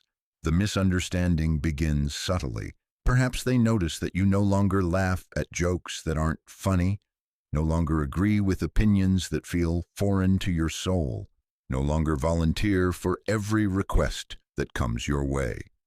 They sense something different in your energy, a quality of presence that is simultaneously more engaged and more detached, more authentically responsive and less automatically reactive. At first, they may try to draw you back into familiar patterns. They increase their demands for your attention, their expectations for your accommodation, their need for you to serve as the mirror in which they see themselves as acceptable. When these strategies fail to restore the old dynamic, confusion gives way to concern, and concern hardens into judgment. Are you depressed? Becomes the first diagnostic attempt to categorize your transformation. The assumption underlying this question reveals the collective's profound misunderstanding of what Jung called the legitimate suffering that accompanies individuation. Your withdrawal from social performance is interpreted through the lens of pathology, rather than recognized as the necessary retreat that precedes authentic emergence. Depression, in their framework, is something to be fixed, medicated, counseled away. They cannot conceive that your sadness might be sacred, that your grief might be holy, that your darkness might be fertile rather than pathological. They see your tears as evidence of breakdown rather than breakthrough, your solitude as isolation rather than incubation. The pressure to return to normal intensifies. Well-meaning friends and family members offer solutions, suggestions, interventions designed to restore you to your previous state of adaptive functioning. They recommend therapists who will help you adjust, medications that will lift your mood, activities that will reconnect you with social engagement. Each suggestion carries the implicit message that your inner journey is a detour from health rather than a path toward wholeness. When depression fails to adequately explain your transformation, they reach for other diagnostic categories. You're having a spiritual crisis, they may say, using the language of pathology to describe what mystics throughout history have recognized as spiritual emergence.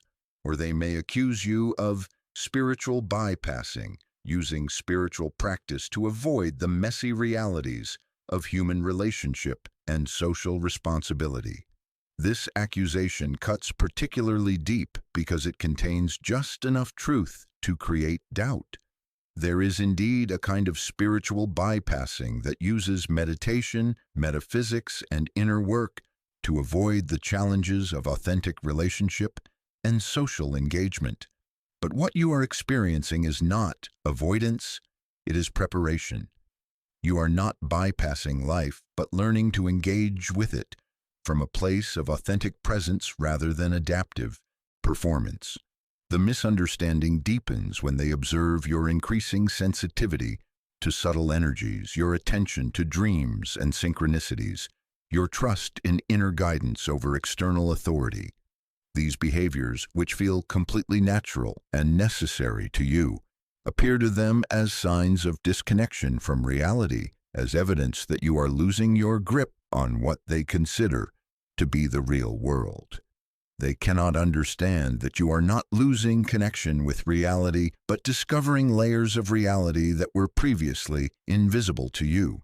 They mistake your growing ability to perceive subtle dimensions of existence for a retreat from the practical world, not recognizing that true spiritual development enhances rather than diminishes one's capacity for effective action in ordinary reality. The accusation of selfishness may be the most painful because it directly contradicts your experience of what is happening. You are not becoming more selfish, but learning to have a genuine self to be generous with. The pleasing self that served others so efficiently was not truly generous, it was compulsive, driven by the need for approval rather than by genuine care. True generosity can only flow from abundance, and abundance can only arise when one has stopped leaking energy through the constant attempt to manage others' perceptions. But this distinction is invisible to those who benefited from your previous patterns of accommodation. They experience your new boundaries as rejection, your emerging authenticity as betrayal. The person who once anticipated their needs before they were expressed, who smoothed over conflicts before they could erupt, who absorbed their projections without complaint. This person is no longer available, and they experience this absence as loss, abandonment, even attack. Some may respond to your transformation with anger, feeling deprived of the emotional services you once provided. Others may react with hurt, interpreting your withdrawal as evidence that you no longer care about them. Still others may become fearful, sensing that your individuation process challenges their own adaptive strategies and threatens the comfortable unconsciousness in which they have been living. The most painful misunderstanding comes from those closest to you, family members, intimate partners, long-term friends who feel most threatened by your departure from familiar roles and patterns.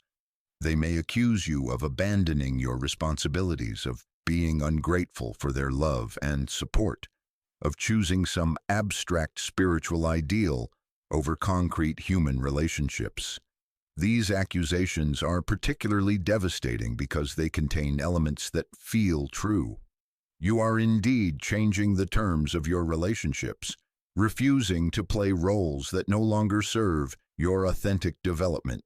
You are prioritizing inner guidance over external expectations, even when this choice causes disappointment or distress to others. You are choosing the uncertain path of individuation over the known comforts of collective identification. But what appears to them as abandonment is actually preparation for deeper intimacy. What seems like withdrawal is actually the creation of authentic presence. What looks like selfishness is actually the development of a genuine self that can engage in real relationship rather than codependent enmeshment. The misunderstanding often intensifies when others observe the changes in your life circumstances that may accompany individuation. Perhaps you change careers to pursue work that feels more aligned with your authentic nature. Perhaps you alter living situations to create more space for inner development. Perhaps you spend time and resources on practices, studies, or experiences that support your growth but appear frivolous or self-indulgent to others. These external changes become evidence in their minds of your irresponsibility, impracticality, or self-absorption. They cannot see that these changes arise from inner necessity, that they represent alignment with authentic values rather than rejection of legitimate obligations. They measure your choices against collective standards of success and security, finding them wanting without understanding the different criteria by which you now evaluate your life. The professional world may respond with particular bewilderment to your transformation.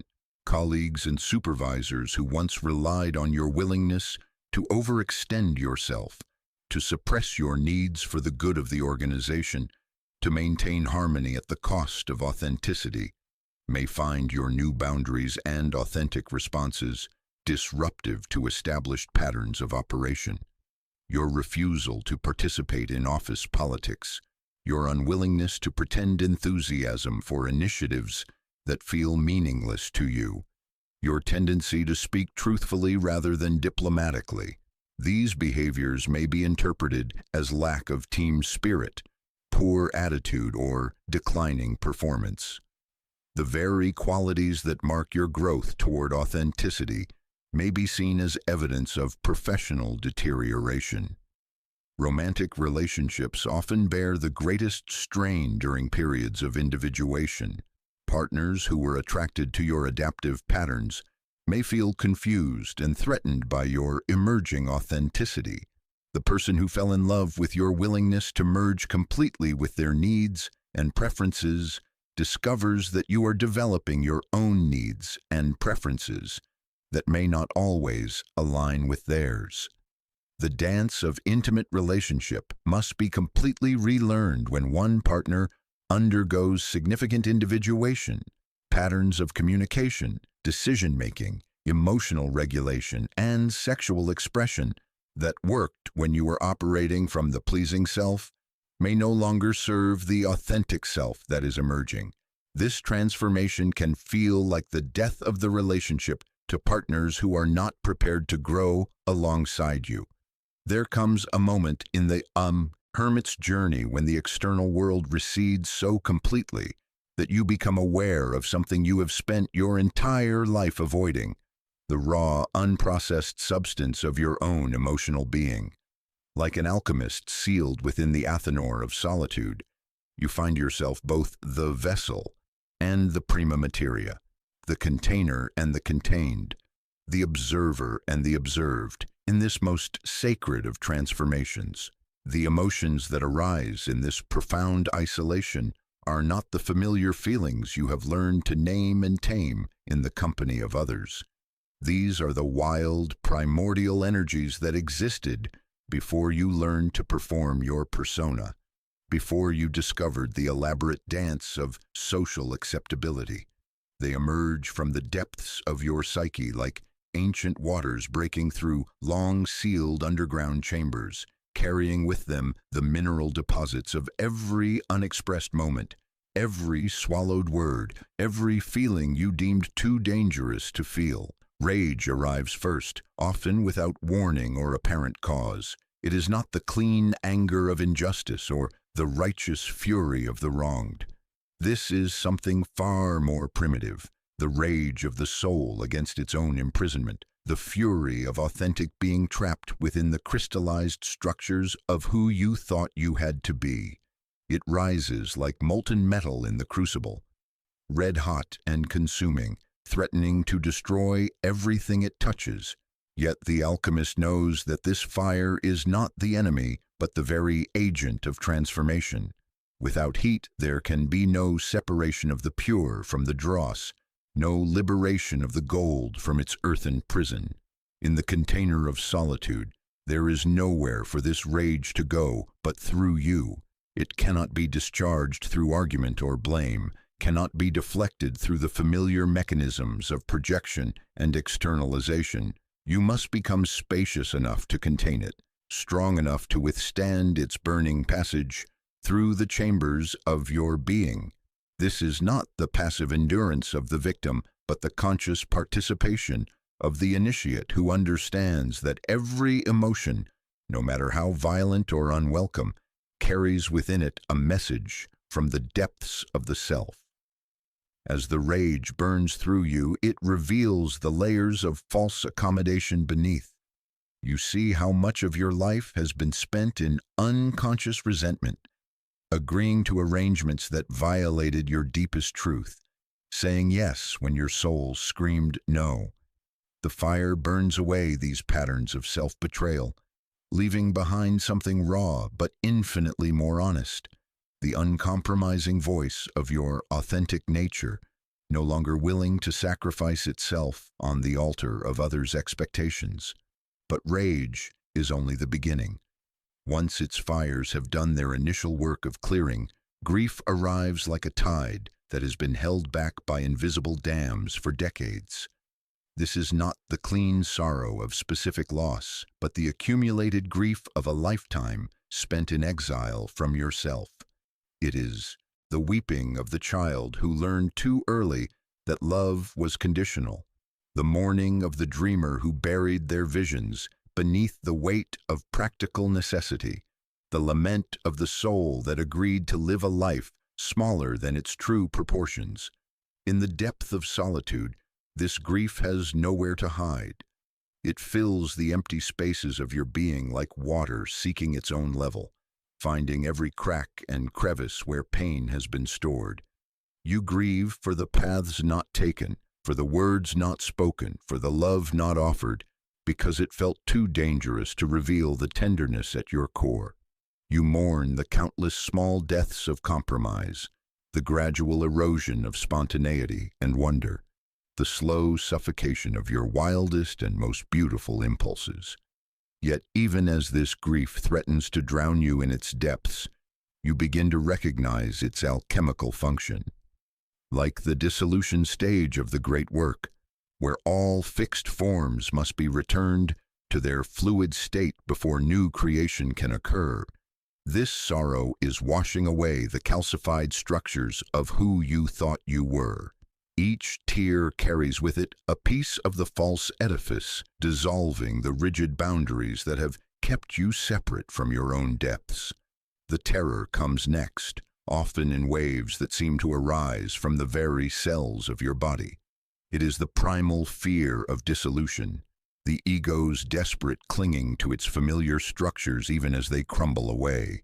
This terror is not born of external threat, but of the recognition that everything you have used to define yourself, your roles, your achievements, your carefully constructed identity, is revealed to be as insubstantial as morning mist. You are being asked to die to who you thought you were, without any guarantee of who you might become.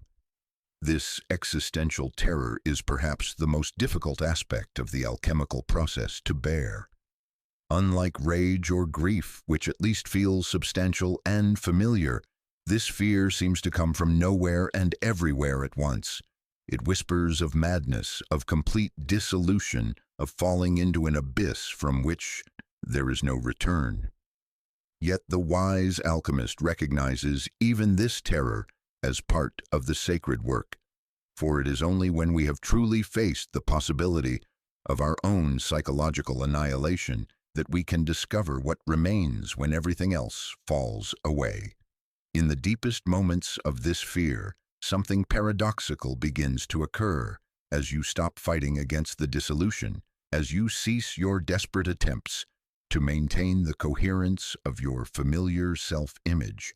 You discover that you are not actually dying at all. What is dissolving is only the prison of limited identity, the narrow corridors of conditioned selfhood that have kept you confined within a fraction of your true being. The terror you have been experiencing is not the fear of death, but the fear of limitless life, not the dread of ending, but the overwhelming possibility of true beginning. Then comes ecstasy, sudden and unexpected as lightning illuminating a darkened landscape. It arises not as the opposite of the previous emotions, but as their culmination, the golden fruit that emerges only after the prima materia of the psyche has been thoroughly cooked in the fires of authentic feeling. This is not the manufactured euphoria of escape, but the organic joy of coming home to yourself after a lifetime of wandering in the wilderness of unconscious living. This ecstasy is characterized by a profound sense of recognition, the soul's joyful acknowledgement of its own inherent wholeness. In this moment, you understand that every emotion you have experienced, every feeling you have been asked to contain and transform, has been leading you toward this reunion with your essential nature. The rage was the fire that burned away what was false. The grief was the water that washed you clean. The terror was the wind that stripped away your final defenses. And now this ecstasy is the earth upon which you can finally stand in your own truth. Yet even this bliss must be held within the alchemical vessel of solitude, neither grasped nor pushed away. For the wise practitioner knows that emotions, like weather patterns, are temporary visitors in the vast sky of consciousness. To cling to ecstasy is as futile as trying to stop the tide of grief or the fire of rage. Each feeling must be allowed its full expression, its complete passage through the space of your being, before it naturally transforms into whatever follows. This is where the true artistry of emotional alchemy reveals itself.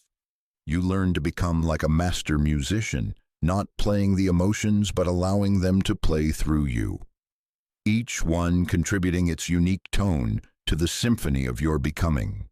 The rage brings power and clarity, the grief brings depth and compassion, the terror brings humility and surrender, the ecstasy brings celebration and gratitude. Together they create the full spectrum of human feeling, the complete palette with which the soul paints its self-portrait. In the solitude of your inner laboratory, you discover that these emotions do not simply come and go in random sequence, but follow their own mysterious choreography, each one preparing the ground for the next. The rage burns away the obstacles to authentic feeling. The grief washes the ashes from your heart. The terror empties you of all false support, and the ecstasy fills the cleared space with golden light. This is the circulation of the emotional elements, the endless spiral of dissolution and coagulation that gradually refines the base metal of unconscious reactivity into the gold of conscious response.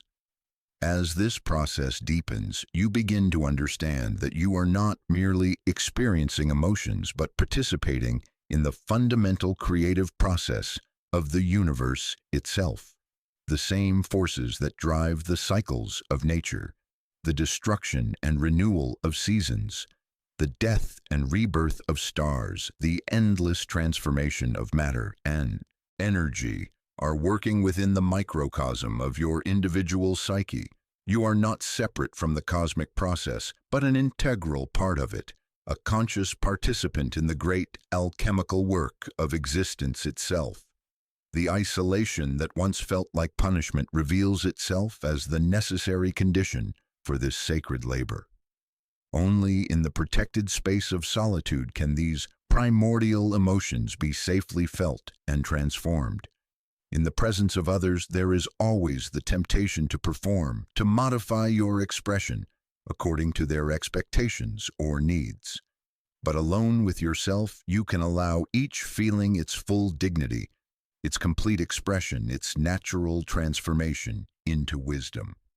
This emotional tempering is not suffering in the conventional sense, but a form of sacred smithwork, the conscious forging of the soul through repeated heating and cooling, expansion and contraction. Like the master swordmaker who knows that only through this patient process can steel achieve its perfect balance of strength and flexibility, you learn to trust the necessary discomfort of transformation. Each wave of feeling that passes through you increases your capacity to hold more of yourself, to remain present with greater intensity of experience without losing your center.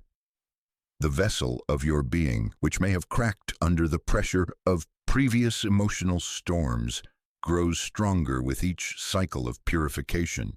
You discover that you can contain more rage without becoming destructive, more grief without becoming overwhelmed, more terror without becoming paralyzed, more ecstasy without becoming inflated. This is the development of what the alchemists called the vase hermeticum, the sealed container that can hold the most volatile substances without being destroyed by them. As the emotional storms continue their work within you, patterns begin to emerge from what initially seemed like chaos. You notice the subtle relationships between different feelings, how anger often masks hurt, how fear frequently conceals excitement, how despair can transform into profound acceptance when fully embraced. These recognitions are not mere psychological insights, but direct initiations into the secret language of the soul, the symbolic code through which the unconscious communicates its deepest truths. The alchemical tradition speaks of the nigredo, the blackening phase where all previous certainties are dissolved in the dark waters of the unconscious. This emotional purification is your personal nigredo, the necessary decomposition that must precede any genuine rebirth. Every cherished belief about yourself, every comfortable assumption about the nature of reality, every familiar way of moving through the world must be subjected to the solvent of authentic feeling until nothing remains but the irreducible essence of who you truly are. In this process, you discover that what you had taken to be weaknesses, your capacity for anger, your tendency toward grief, your susceptibility to fear, are actually strengths disguised as limitations. The very emotions you have spent your life trying to manage or eliminate reveal themselves as the raw materials of your transformation. the base metals that contain the gold of your highest potential. The rage that once seemed destructive becomes the fierce energy of boundary setting and truth-telling. The grief that felt like weakness becomes the tender strength of genuine compassion. The terror that appeared to be cowardice becomes the courage to face the unknown. Even more mysteriously, you begin to sense that these emotions are not merely personal, but connect you to the archetypal depths of human experience. Your rage carries within it the fury of every soul that has ever been constrained by circumstances beyond its control. Your grief echoes with the sorrow of all mothers who have lost children, all lovers separated by death or circumstance, all dreamers whose visions have been crushed by harsh reality. Your terror resonates with the primal fear that has driven human consciousness since the first moment of self-awareness. Your ecstasy participates in the cosmic joy that celebrates every birth, every sunrise, every moment when love conquers fear. This recognition transforms your solitude from isolation into communion. You are not alone in your emotional laboratory, but surrounded by the invisible presence of all who have ever undergone this same sacred work. The alchemists of old, the mystics and shamans, the poets and visionaries who have descended into the depths of their own being and returned transformed, all of these become your companions in the work, their wisdom available to you through the direct experience of your own process. As the cycles of emotional purification continue, something new begins to emerge from the crucible of your solitude. It is not the absence of feeling, but a new relationship to feeling, a capacity to experience the full spectrum of human emotion without being consumed by any single frequency. You develop what might be called emotional sovereignty, the ability to feel deeply without losing yourself, to open fully without being overwhelmed, to respond authentically without being reactive. This sovereignty is not achieved through control or suppression, but through the gradual expansion of your capacity to hold paradox. You learn to contain both rage and compassion, grief and joy, terror and ecstasy within the same moment, recognizing that these apparent opposites are actually complementary aspects of a larger wholeness. This is the beginning of what Jung called the union of opposites, the reconciliation of conflicting forces that lies at the heart of all genuine transformation.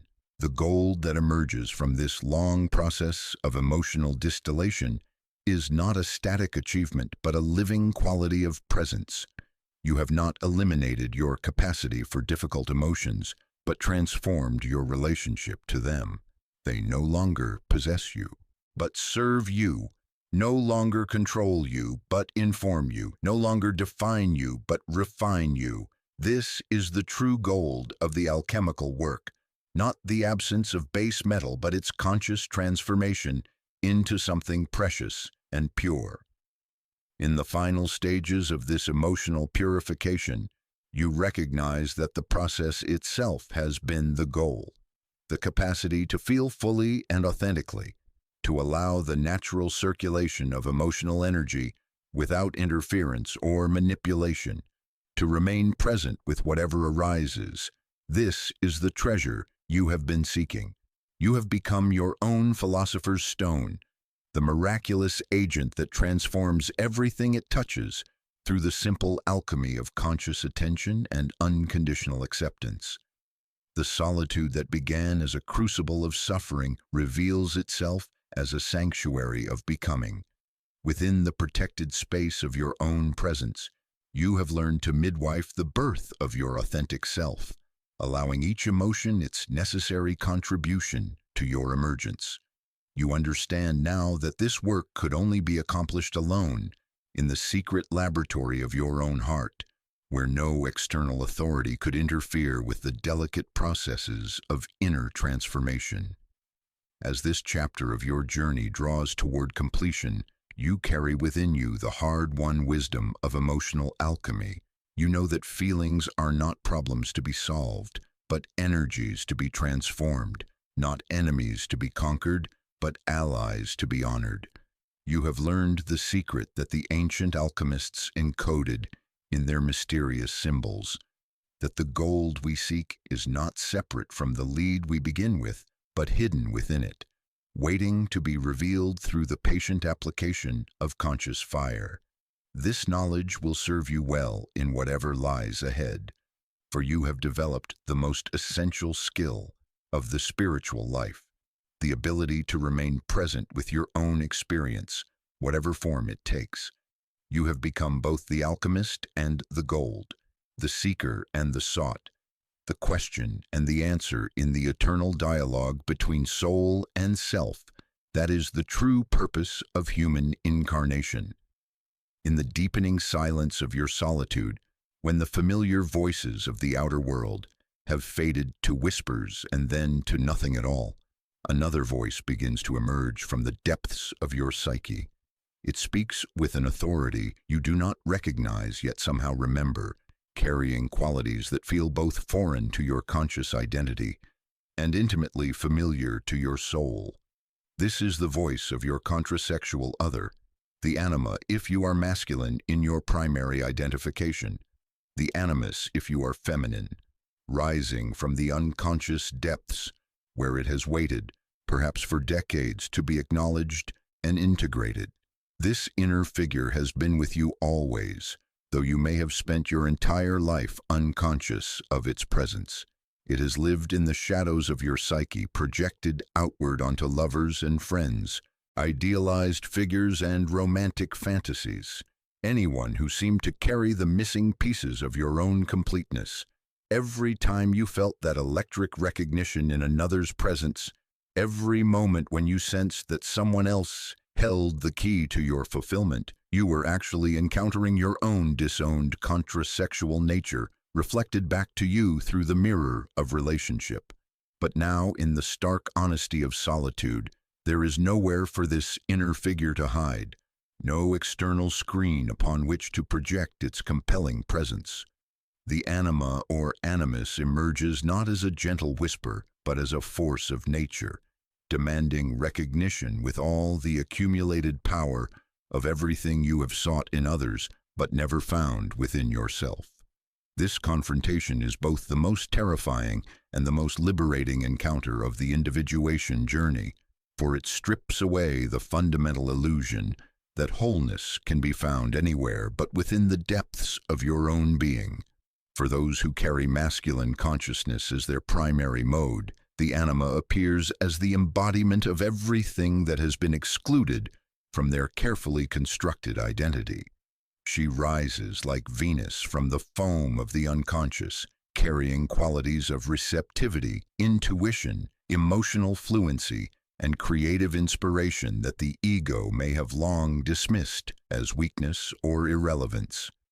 She is the keeper of the inner garden, the guardian of dreams and poetry, the source of that mysterious knowing that cannot be reduced to logic or analysis. Her appearance in the solitude of your depths is often shocking in its immediacy and power. Where you expected to find only your familiar self, you discover this feminine presence who has been shaping your desires and longings from behind the veil of consciousness. She is the one who has whispered in your dreams, who has called to you through music and art, who has stirred within you whenever you encountered beauty that took your breath away. She is also the one you have projected onto every woman who seemed to carry some essential quality you felt was missing from your own life. The initial confrontation with this inner feminine can be overwhelming. She may appear as a wise woman, ancient and knowing, carrying the accumulated wisdom of all the feminine experiences you have observed but never directly embodied. Or she might manifest as the eternal maiden, young and wild and free, embodying all the spontaneity and emotional authenticity you learned to suppress in your journey toward masculine competence. Sometimes she appears as the powerful mother, nurturing and protective, yet also potentially devouring, representing your complex relationship with care and dependency. What makes this encounter so unsettling is not just her presence, but her demands. The anima does not simply want to be acknowledged. She wants to be integrated, to have her qualities and perspectives included in your conscious way of being.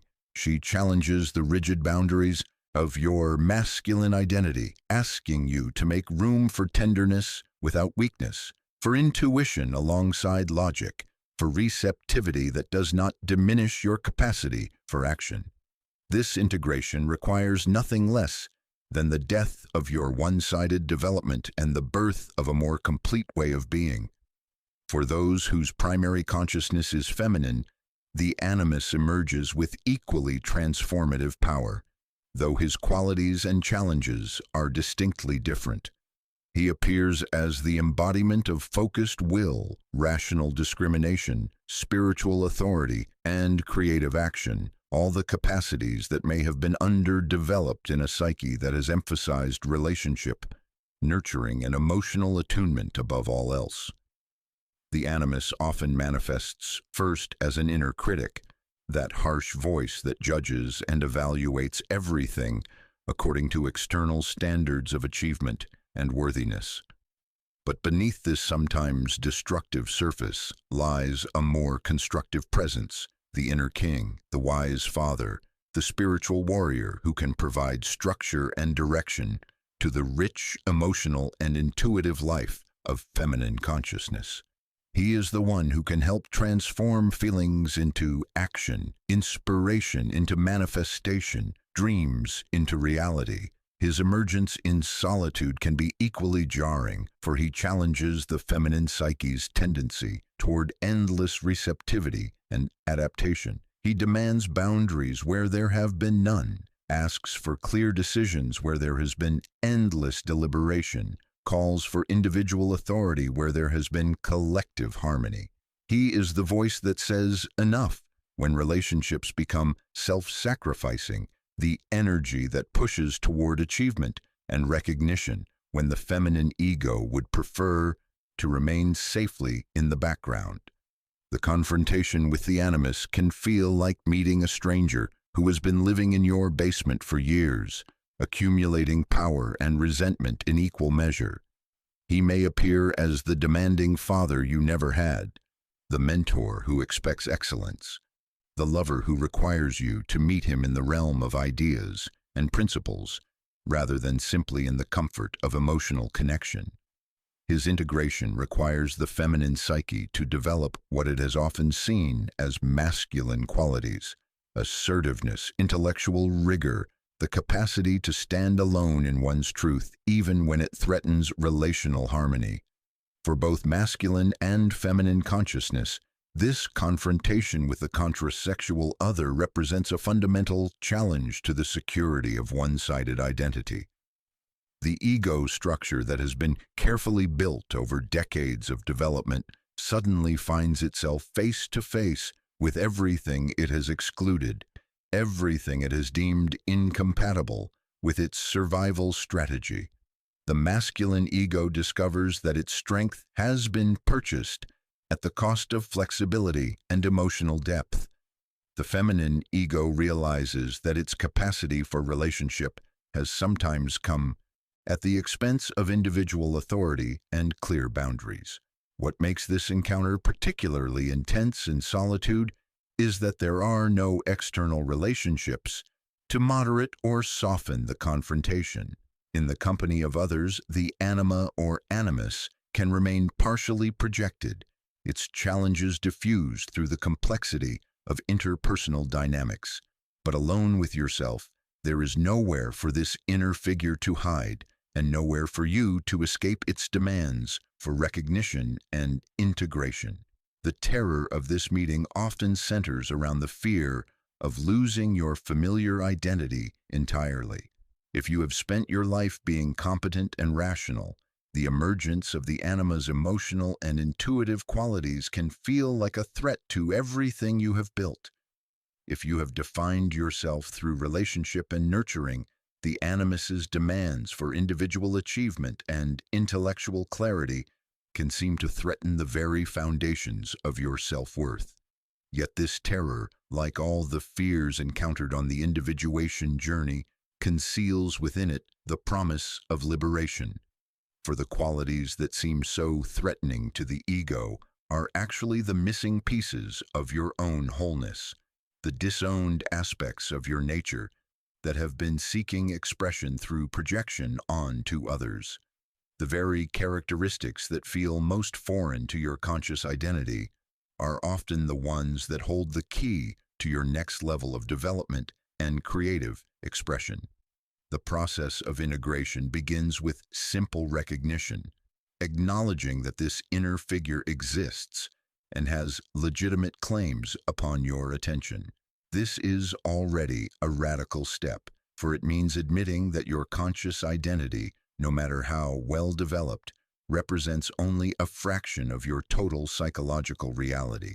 It means accepting that you have been living in unconscious relationship with this inner other, allowing it to influence your choices and desires without your awareness or consent.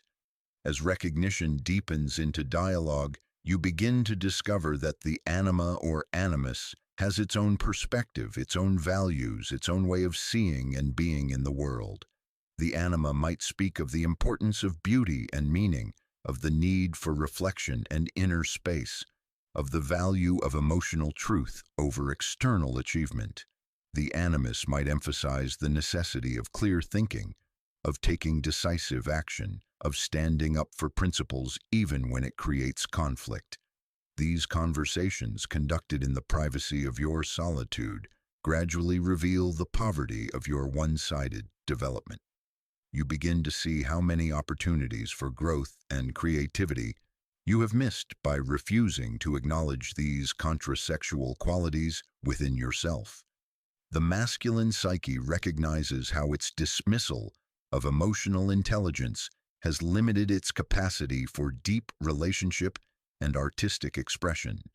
The feminine psyche sees how its fear of individual authority has restricted its ability to manifest its visions in the world. But integration is not simply a matter of adding new qualities to your existing identity like accessories to an outfit. True integration requires a fundamental reorganization of the psyche, a death and rebirth process that allows for the emergence of a new kind of consciousness that can hold masculine and feminine qualities in creative tension rather than rigid separation. This process often begins with a period of confusion and disorientation as the familiar boundaries of identity begin to dissolve. You may find yourself experiencing emotions or thoughts that feel completely foreign to your usual way of being. A man might discover unexpected depths of emotional sensitivity or creative inspiration that seem to arise from nowhere. A woman might feel the stirring of ambition or intellectual clarity that challenges her habitual patterns of self-sacrifice and accommodation. These experiences can be profoundly unsettling, for they challenge not only your personal identity, but also the cultural definitions of masculinity and femininity that have shaped your development. Society rewards and recognizes certain qualities in men and others in women, creating powerful pressures to maintain one-sided development. The integration of the anima or animus requires the courage to step beyond these collective expectations and claim the fullness of your own psychological inheritance. As the integration process deepens, you begin to experience moments of profound wholeness that were impossible when you were identified with only one side of your nature. The masculine consciousness discovers that accessing anima qualities does not diminish its strength but enhances its depth and subtlety. Intuition becomes a valuable complement to logic. Emotional intelligence enriches rational analysis. Receptivity balances action in ways that make both more effective. Similarly, the feminine consciousness finds that integrating animus qualities does not destroy its capacity for relationship, but gives it more to bring to connection. Clear thinking enhances emotional intelligence, Individual authority deepens rather than threatens intimacy. The capacity for decisive action serves rather than competes with the wisdom of receptivity. These moments of integration often come as flashes of recognition, sudden realizations that the qualities you have been seeking in others have been available within you all along. You might find yourself approaching a problem with a combination of logic and intuition that produces insights neither faculty could achieve alone. Or you might discover that you can be both nurturing and firm, both receptive and decisive, both individual and connected, in ways that transcend the either-or limitations of one-sided consciousness. The relationship with your contrasexual other gradually shifts from confrontation to collaboration as you learn to value its perspective without being overwhelmed by its demands. The anima becomes not a threat to masculine identity, but an invaluable guide to the depths of meaning and beauty that give life its richness and purpose. The animus transforms from a harsh critic into a trusted advisor who can provide the structure and direction necessary to manifest feminine wisdom in concrete form. This inner marriage, the sacred union of masculine and feminine within the individual psyche, represents one of the most profound achievements of the individuation process. It is the resolution of the fundamental split that has characterized human consciousness since the earliest stages of ego development, when survival seemed to require the suppression of certain qualities in favor of others. Yet this integration is not a one-time achievement, but an ongoing process that requires constant attention and refinement. The anima or animus continues to evolve throughout life, revealing new depths and dimensions as your consciousness expands. Each stage of development brings new challenges and opportunities for deeper integration, new ways of balancing and harmonizing these fundamental aspects of human nature. In the crucible of solitude, this inner marriage becomes more than a psychological concept. It becomes a lived reality that transforms every aspect of your being. You discover that you no longer need to seek completion in relationship with others because you have found the source of wholeness within yourself. This does not diminish your capacity for love and connection, but enhances it immeasurably. For you now bring to relationship not neediness, but fullness, not projection, but clarity, not half a person seeking their missing piece, but a whole human being capable of authentic intimacy.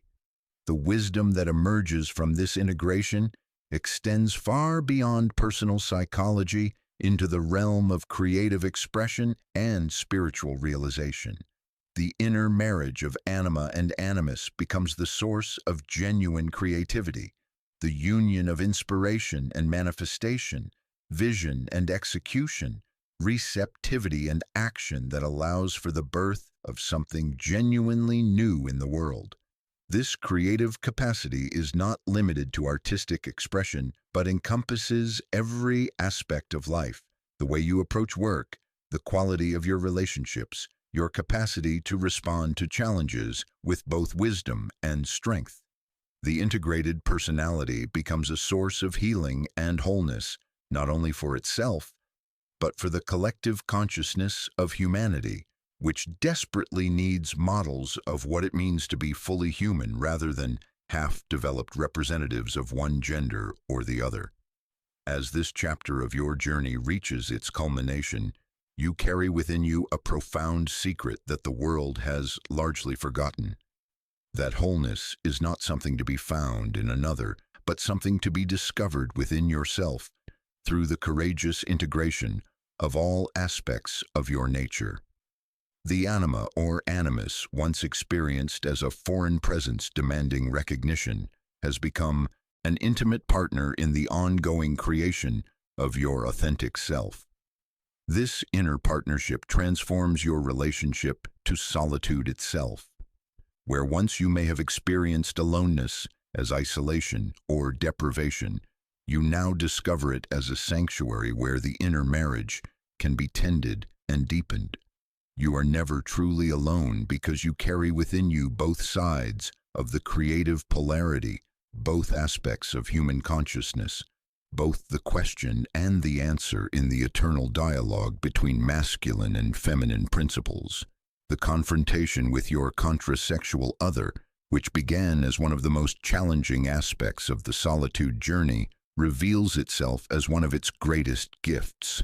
The discovery that you are not half a person seeking completion, but a whole human being learning to embody the fullness of what it means to be truly alive.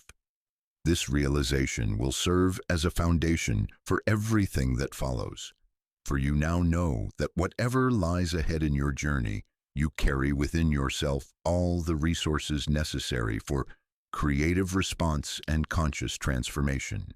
There comes a moment in the deepest reaches of solitude when even the familiar landmarks of your inner landscape begin to disappear, when the psychological territories you have learned to navigate with some degree of confidence give way to regions that exist beyond all maps and measurements.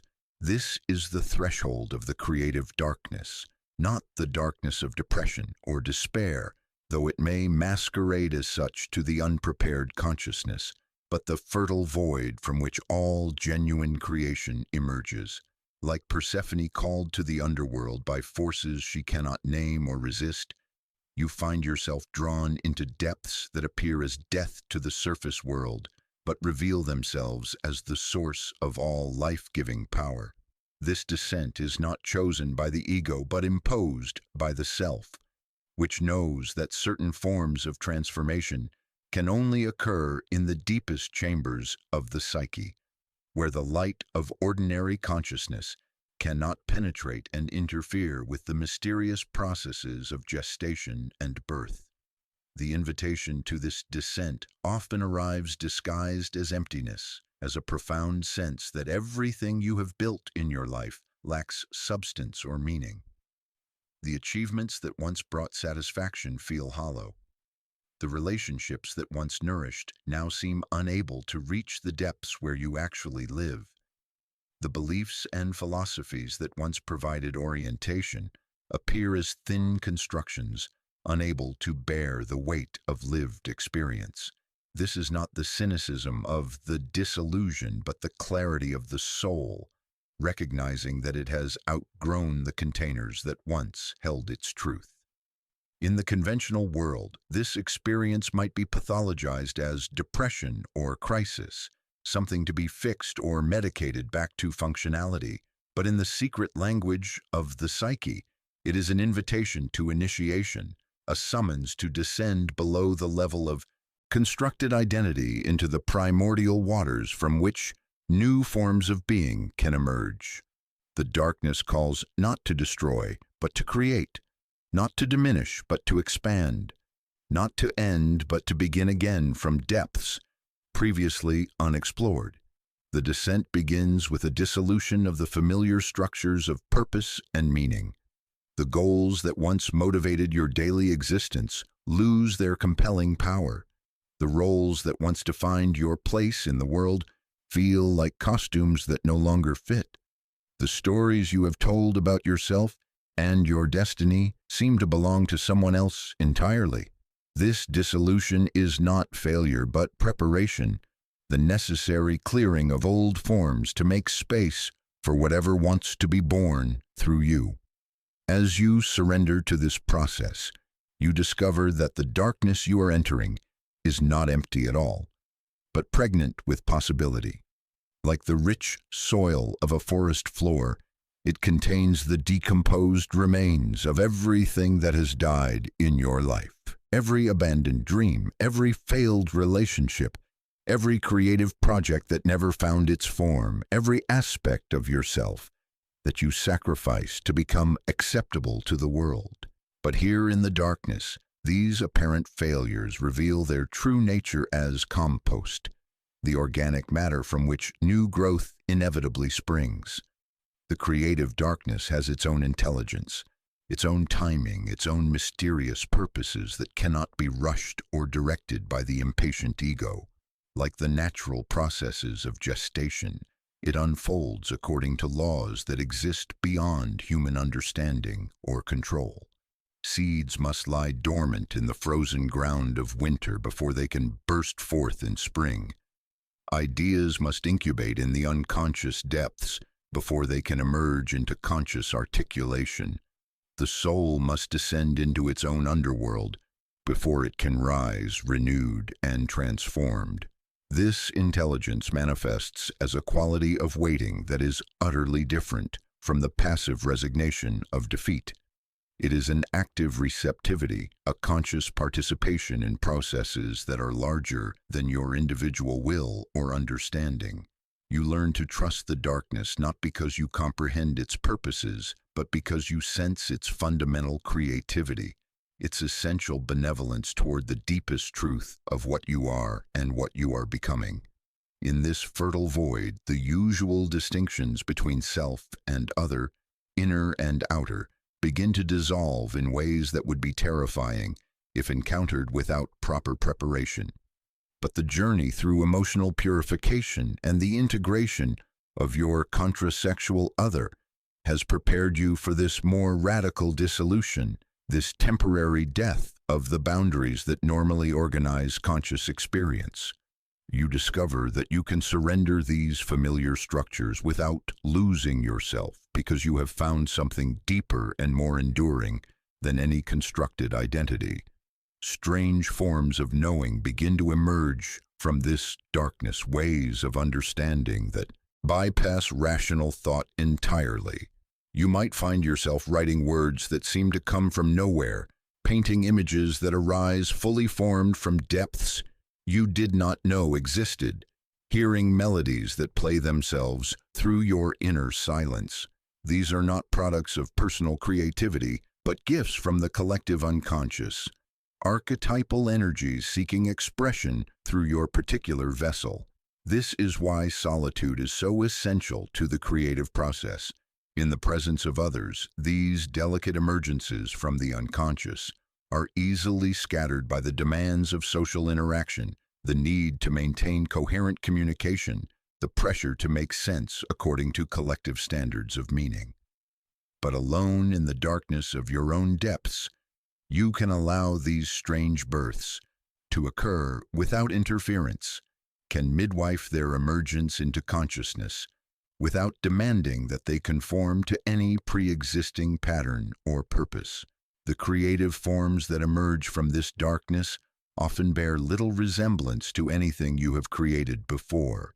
They carry qualities that feel simultaneously ancient and utterly new, as if they have been waiting in the collective unconscious for centuries, but have never before found exactly the right conditions for manifestation.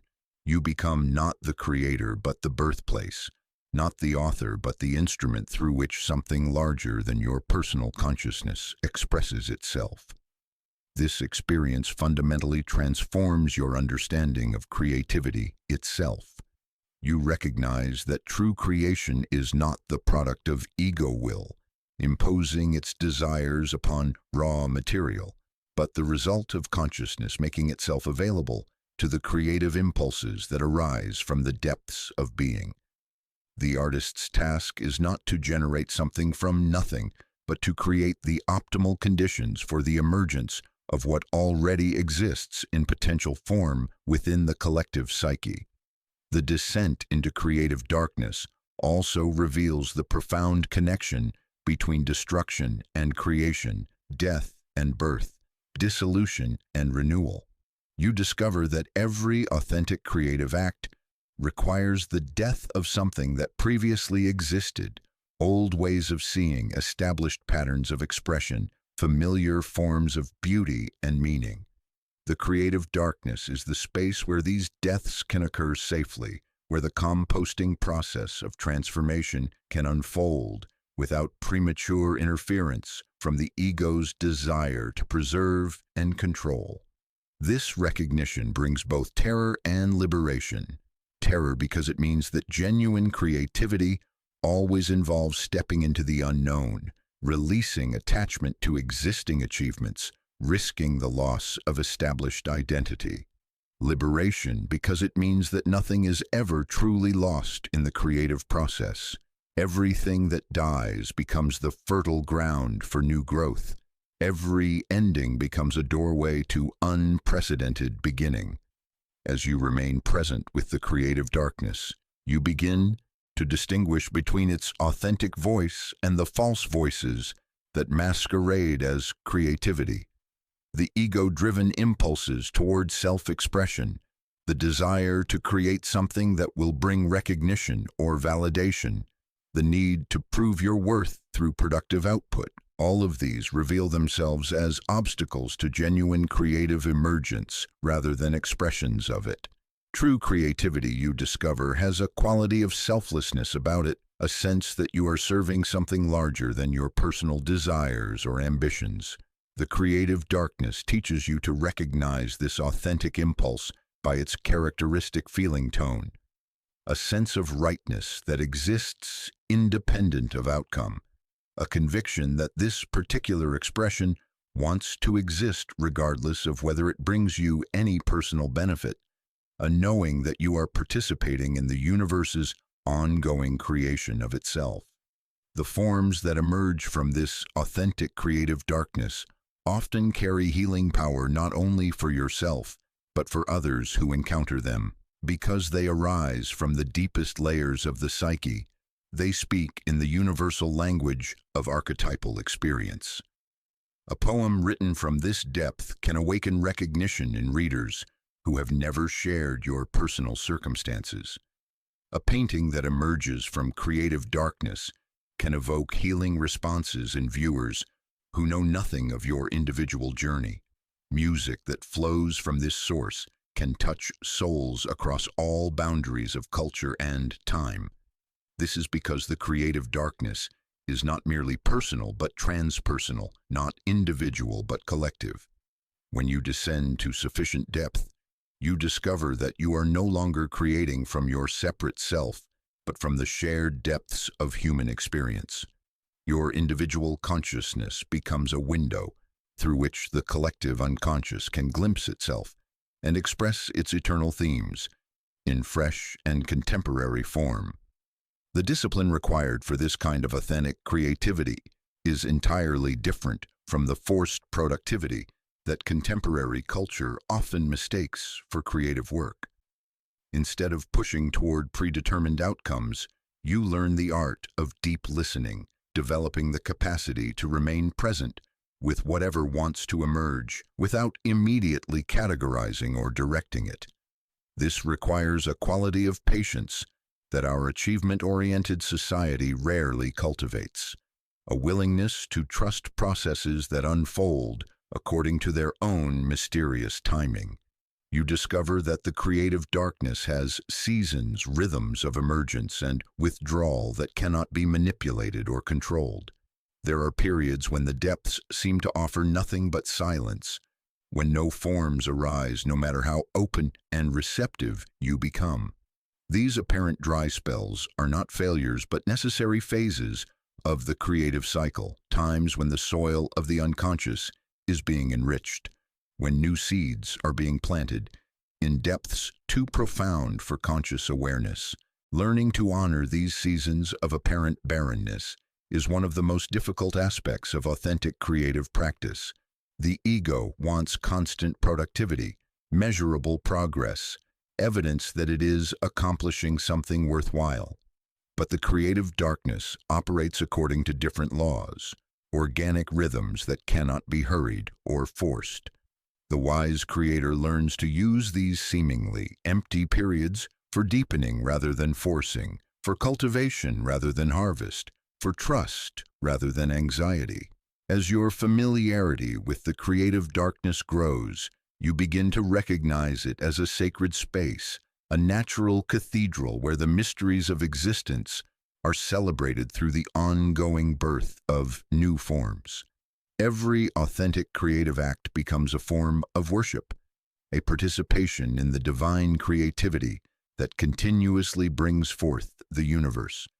You understand that your individual creative expression is simultaneously utterly unique and completely universal, a particular note in the infinite symphony of cosmic creativity.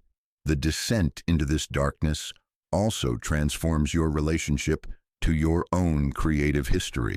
Projects that seemed like failures when measured against external standards reveal themselves as necessary stages in your creative development, preparations for expressions that could only emerge after certain inner conditions had been established.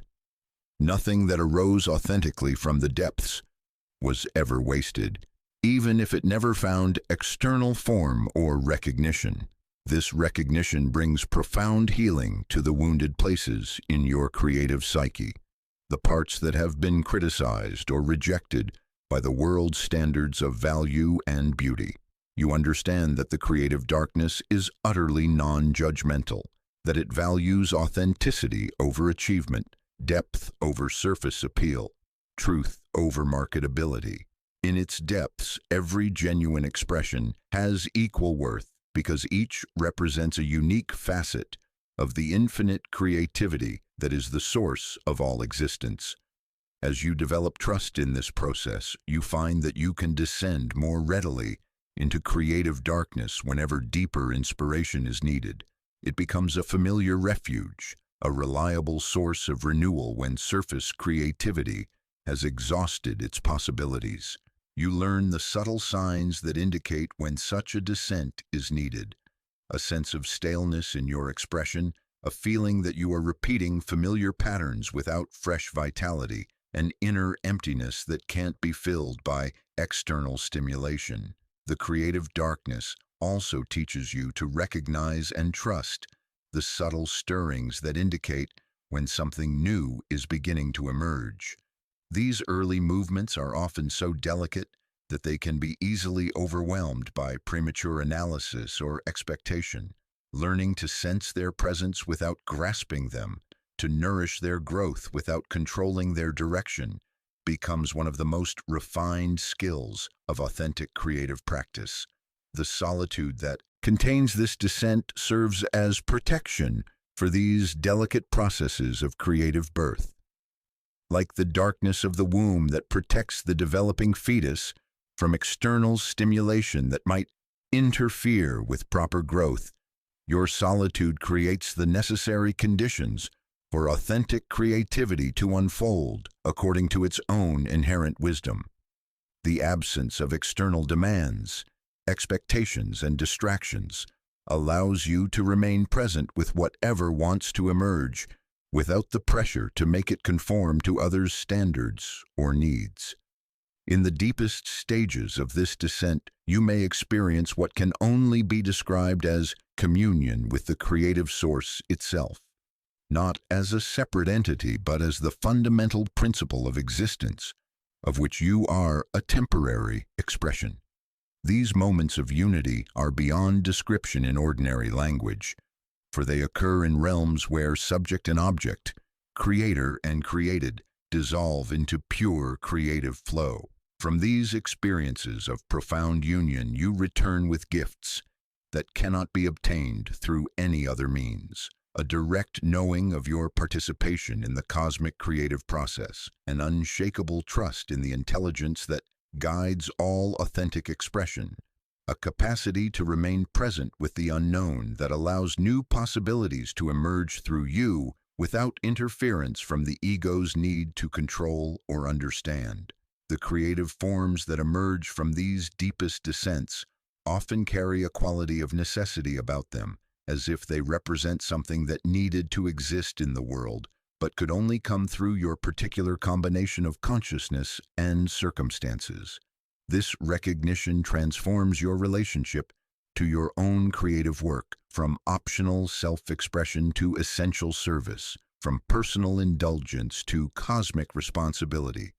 As this phase of your journey approaches completion, you understand that the descent into creative darkness is not a one-time event, but a capacity that will serve you throughout your life whenever deeper creativity is needed.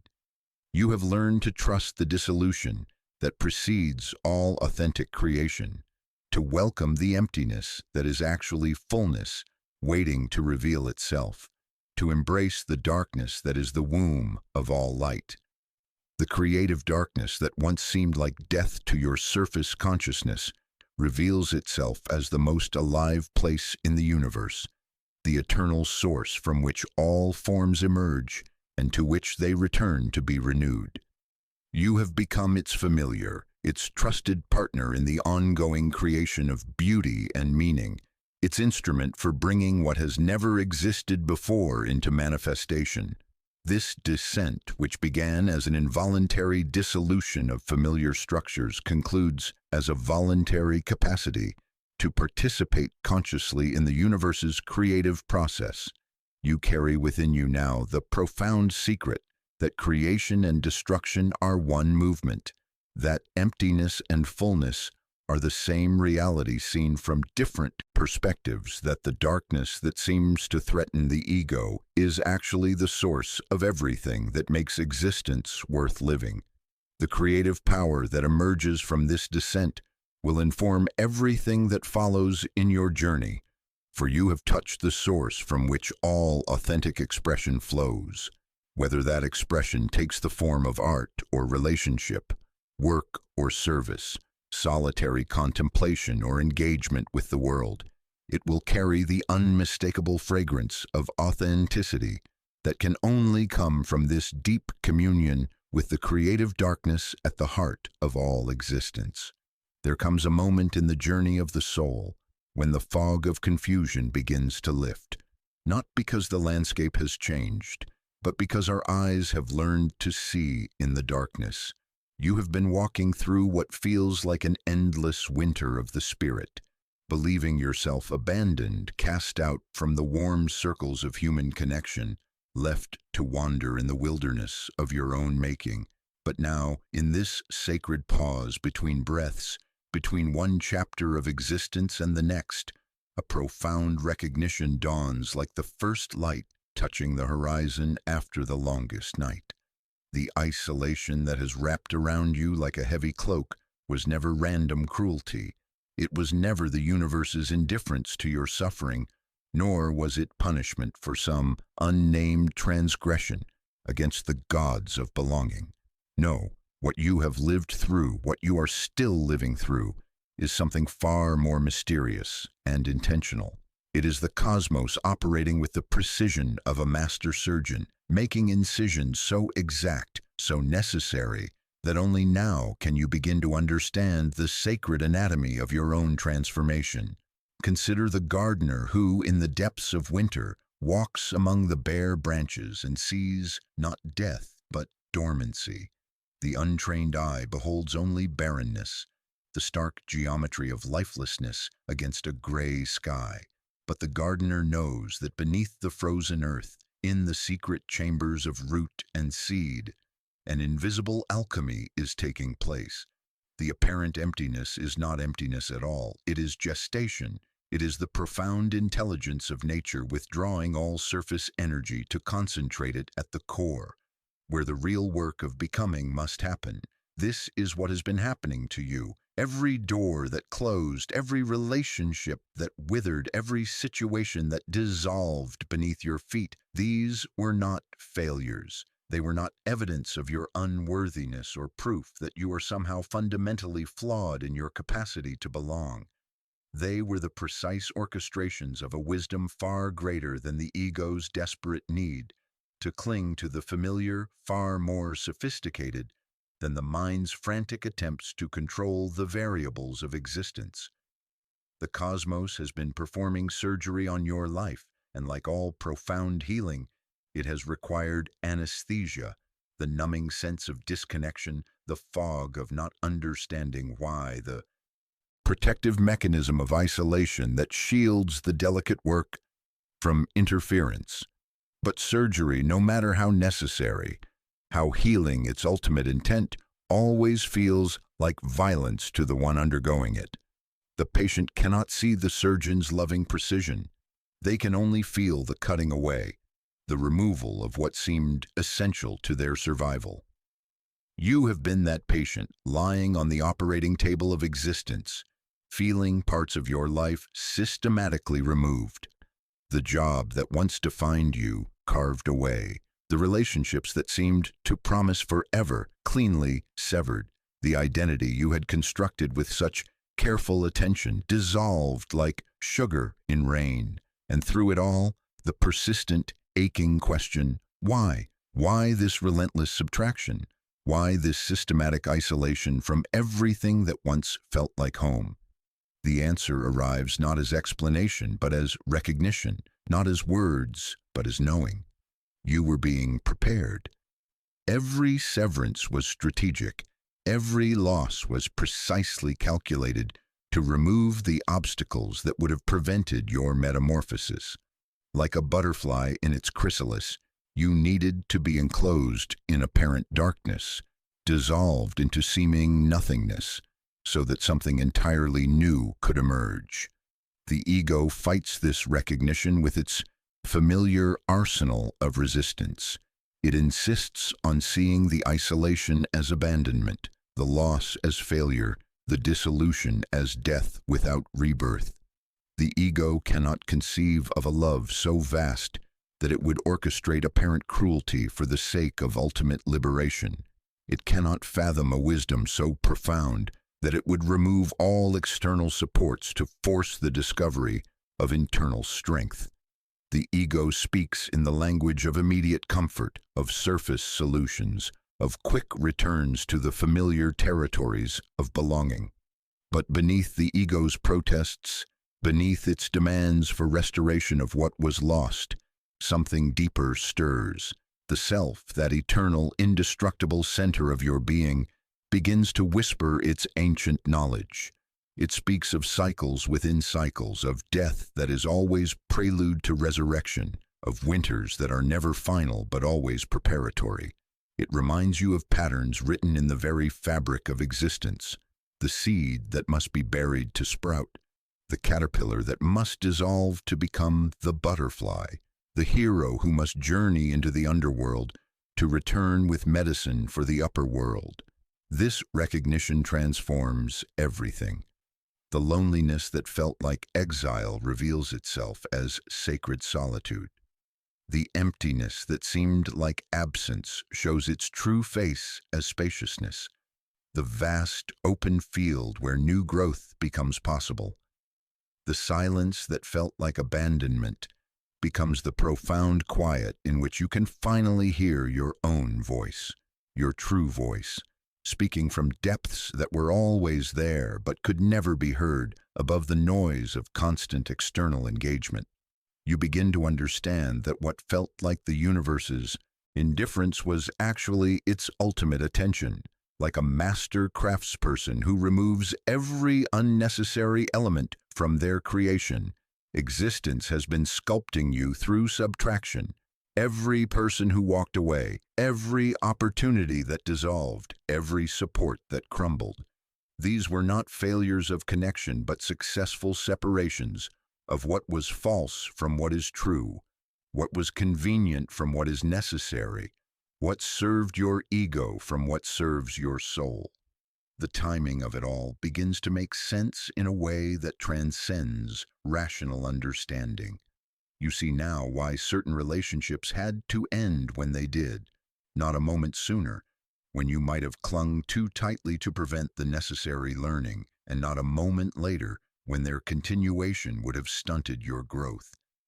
You recognize why certain opportunities had to dissolve precisely when they did, early enough to redirect your energy toward what truly aligned with your purpose, but late enough that you had gained whatever wisdom those experiences were meant to provide. There is a mathematical precision to the way your life has been orchestrated, a cosmic choreography so elegant that it takes your breath away. Every apparent mistake was perfectly timed. Every seeming failure was exactly where it needed to be in the sequence of your becoming. Every moment of isolation was strategically placed to create the internal pressure necessary for your metamorphosis. This recognition brings with it a profound shift in how you relate to your own story. What once felt like a series of disconnected traumas reveals itself as a coherent narrative of preparation. What seemed like random suffering shows its true nature as systematic purification. The chaos that threatened to overwhelm you was actually perfect order operating at a level beyond your previous comprehension. You begin to feel something you have not felt in so long that you had forgotten its possibility. Gratitude. Not the forced spiritual bypassing kind of gratitude that denies the reality of pain, but the deep, authentic appreciation that emerges when you finally understand that every element of your journey, even the most difficult, has been in service of your highest becoming. This gratitude does not minimize your suffering. It dignifies it by revealing its purpose. The isolation that once felt like punishment transforms into recognition of its necessity. You needed to be removed from the constant input of others' expectations, others' definitions of who you should be, others' unconscious projections of their unlived lives. You needed the space to hear your own voice, to feel your own feelings, to discover your own values without the distorting influence of social conditioning. The withdrawal that seemed like rejection was actually protection, protecting the tender, emerging aspects of your authentic self from premature exposure, from the well-meaning but ultimately destructive attempts of others to shape you, according to their understanding rather than your own inner knowing. Like a photographer working in a dark room, the process of your development required darkness. The images of your true self could only emerge in the absence of external light, in the enclosed space where chemical transformations happen in their own time, following their own mysterious logic. Any premature exposure to light would have ruined the entire process, leaving you with a blurred, undefined version of yourself, rather than the clear, sharp image of who you are meant to be. The sacred timing of your isolation extends beyond the removal of what was harmful or limiting. It also includes the withholding of what you desperately wanted but were not yet ready to receive. The love you sought but could not find was kept from you, not out of cruelty but out of wisdom. You needed to become someone who could recognize and receive authentic love, rather than the projections and dependencies you once mistook for it. The opportunities you desired but that remained elusive were held back until you developed the capacity to engage with them from wholeness rather than neediness, from strength rather than desperation. Every no you received was preparing you for a future yes that you could not yet imagine. Every closed door was ensuring that you would be ready when the right door opened. Every ending was making space for a beginning that required all of your previous experiences to have shaped you into the person capable of embracing it fully. This understanding brings a profound peace that has nothing to do with the resolution of external circumstances and everything to do with the recognition of your place in the larger pattern. You are not a random victim of chaotic forces, but a conscious participant in an unfolding story of tremendous purpose. Your isolation has been the crucible in which your authentic self has been forged, refined, and prepared for whatever comes next. The loneliness that once threatened to consume you becomes the fertile soil of solitude, rich with possibilities you could never have imagined when you were distracted by the constant demands of inappropriate connections.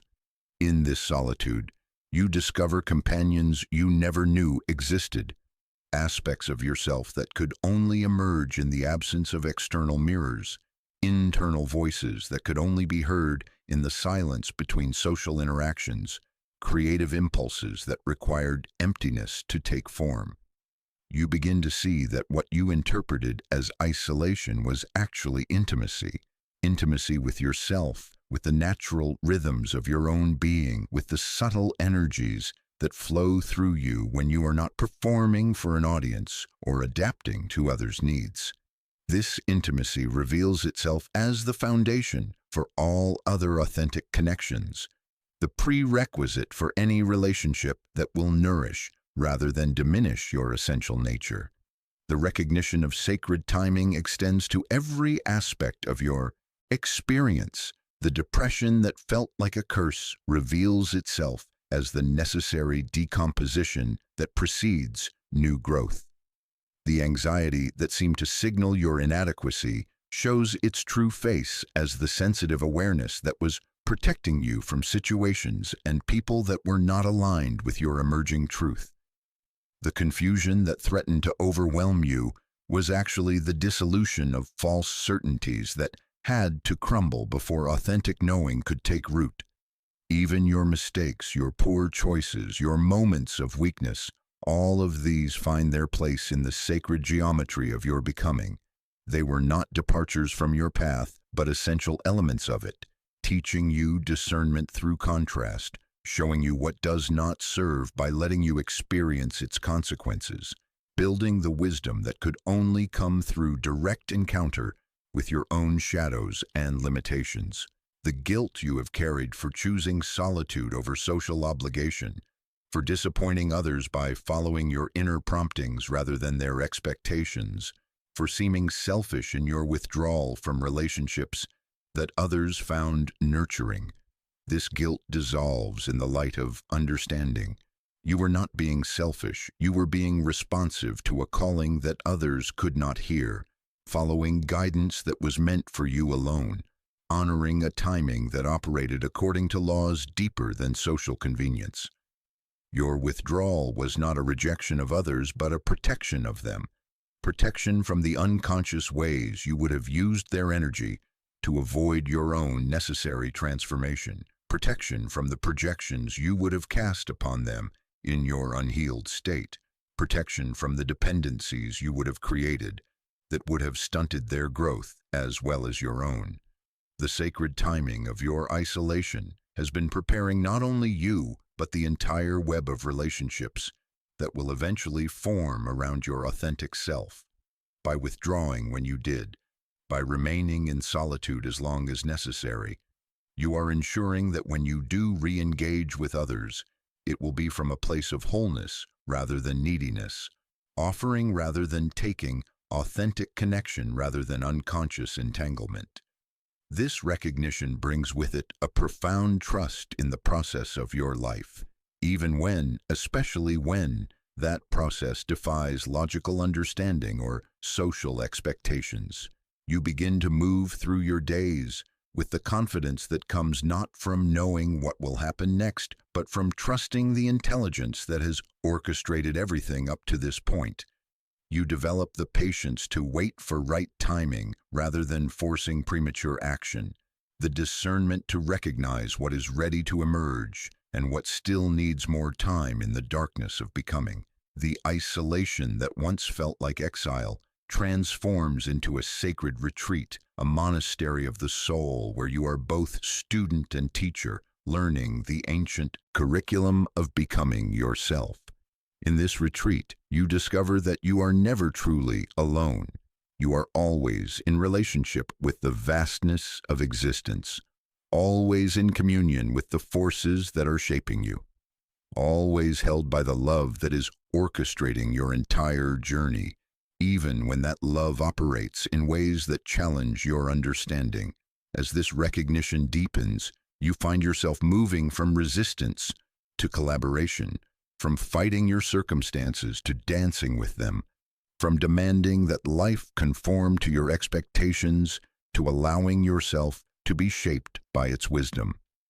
This shift marks the beginning of a new phase in your journey.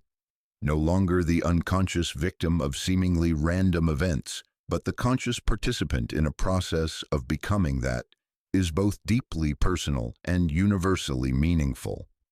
The sacred timing of your isolation has been preparing you for something specific, something that required exactly this sequence of experiences, exactly this duration of withdrawal, exactly this quality of solitude. What that something is may not yet be clear, but the recognition of the perfection of your preparation fills you with anticipation rather than anxiety, with excitement rather than dread. You are ready now to receive what you could not have received before. You are prepared now for connections that would have overwhelmed or misdirected you earlier in your journey. You are strong enough now to handle responsibilities that would have crushed you when you were still dependent on external validation for your sense of worth. The cosmos has been patient, waiting for your readiness, and now that readiness is ripening within you, like fruit coming into season. The recognition of sacred timing transforms your entire relationship with waiting. No longer the passive endurance of unwanted delay, waiting becomes active preparation, conscious readiness, alert availability for whatever wants to emerge through you. You understand now that nothing in your life has been wasted, that every moment of isolation has been building towards something magnificent, something that could not have existed without exactly this preparation. In this recognition, your isolation finally reveals its true gift, not just the negative space where unhealthy connections once existed, not just the absence of distraction and demand, but the positive presence of your own authentic being, finally free to unfold according to its own inner logic, its own sacred timing, its own perfect and mysterious purpose.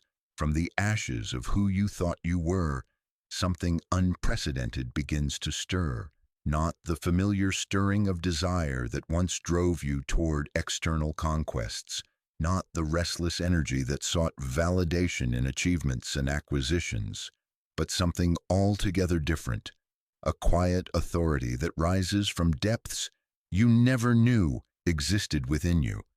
This is the birth of authentic power, and it arrives not with fanfare but with the profound silence of truth finally finding its voice. You have been stripped down to essence, refined by isolation until only what is genuinely yours remains.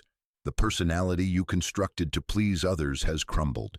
The strategies you employed to control outcomes have proven futile. The mask you wore to belong in spaces that were never meant for you has finally fallen away. And in this apparent devastation, in this seeming loss of everything you once believed made you powerful, a new form of strength emerges, one that needs no external confirmation because it springs from the inexhaustible well of your authentic being. This power does not announce itself with the ego's familiar dramatics. It does not demand recognition or insist on its own importance. It simply is, like a mountain that does not need to proclaim its height, like a river that does not need to justify its flow toward the sea. This is the power of the self, Jung's concept, of the integrated totality of your being, rising from the depths where it has always resided, waiting for the ego's frantic grasping to exhaust itself so that true authority could finally emerge. The difference between the ego's power and the self's power is the difference between a clenched fist and an open hand. The ego's power operates through control, manipulation, domination. It takes, hoards, defends. It builds walls and establishes hierarchies. It competes and conquers, but in doing so, it remains forever dependent on what it seeks to control. The ego is always one failure away from collapse, one rejection away from devastation, one loss away from existential crisis. But the power that is being born within you now operates from an entirely different paradigm. It gives rather than takes, includes rather than excludes, creates rather than destroys. This power flows like water, finding its way around obstacles without losing its essential nature. It adapts without compromising, yields without surrendering, leads by example rather than coercion. Most remarkably, this power grows stronger the more it is shared, more abundant the more it is given away. You discover that everything you sought in the outer world, recognition, security, love, purpose, meaning, was always available within you, waiting to be uncovered rather than acquired. The respect you craved from others becomes irrelevant when you develop genuine respect for yourself. The love you desperately sought in relationships becomes secondary to the unconditional love you learn to extend to your own being. The security you tried to build through external achievements pales in comparison to the unshakable knowing that you are enough exactly as you are, regardless of what you accomplish or fail to accomplish. This recognition does not arrive as a philosophical concept, but as a lived, embodied reality. You feel it in the way your spine straightens when you walk alone through the world, no longer seeking approval in every glance. You hear it in the way your voice carries new authority when you speak your truth, even when that truth is unwelcome or misunderstood. You sense it in the profound stillness that settles over you when faced with chaos, a stillness that comes not from detachment, but from deep-rooted connection to something larger than the dramas of the moment. The isolation that once felt like punishment reveals itself as the chrysalis within which this transformation has been taking place. Just as the caterpillar must dissolve completely before the butterfly can emerge, you had to experience the complete dissolution of your false self before your authentic power could be born. The loneliness was not evidence of your unlovability, but the necessary condition for falling in love with yourself. The silence was not abandonment, but the sacred space in which your true voice could develop without interference from the cacophony of others' expectations. You begin to understand that authentic power is not something you develop through practice or acquire through achievement. It is something you uncover by removing everything that is not truly you. It is an archaeological process, a patient excavation of your essential nature from beneath the accumulated layers of conditioning, trauma, and adaptation.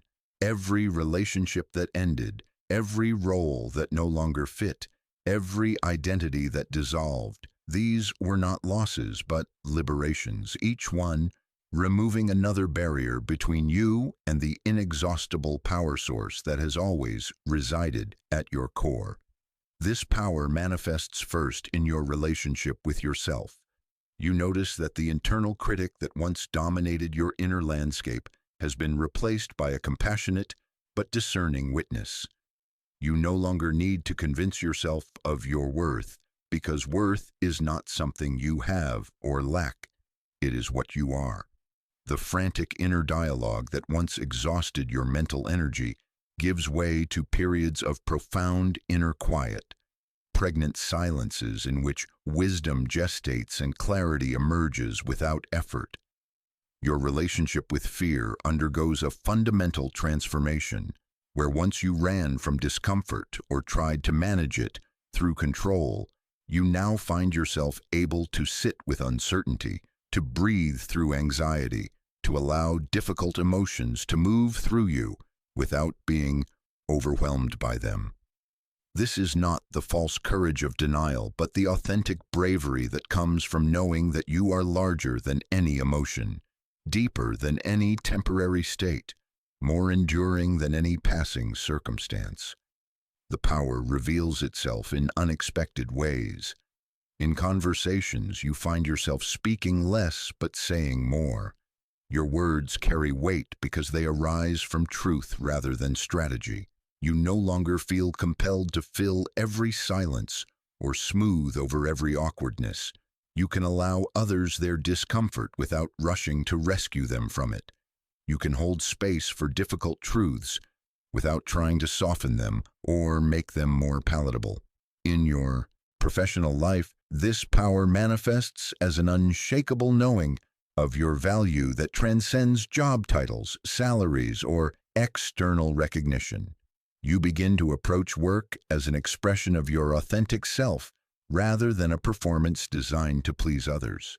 You discover that when you operate from this place of inner authority, opportunities arise that were never available when you were trying to force outcomes through willpower and strategy.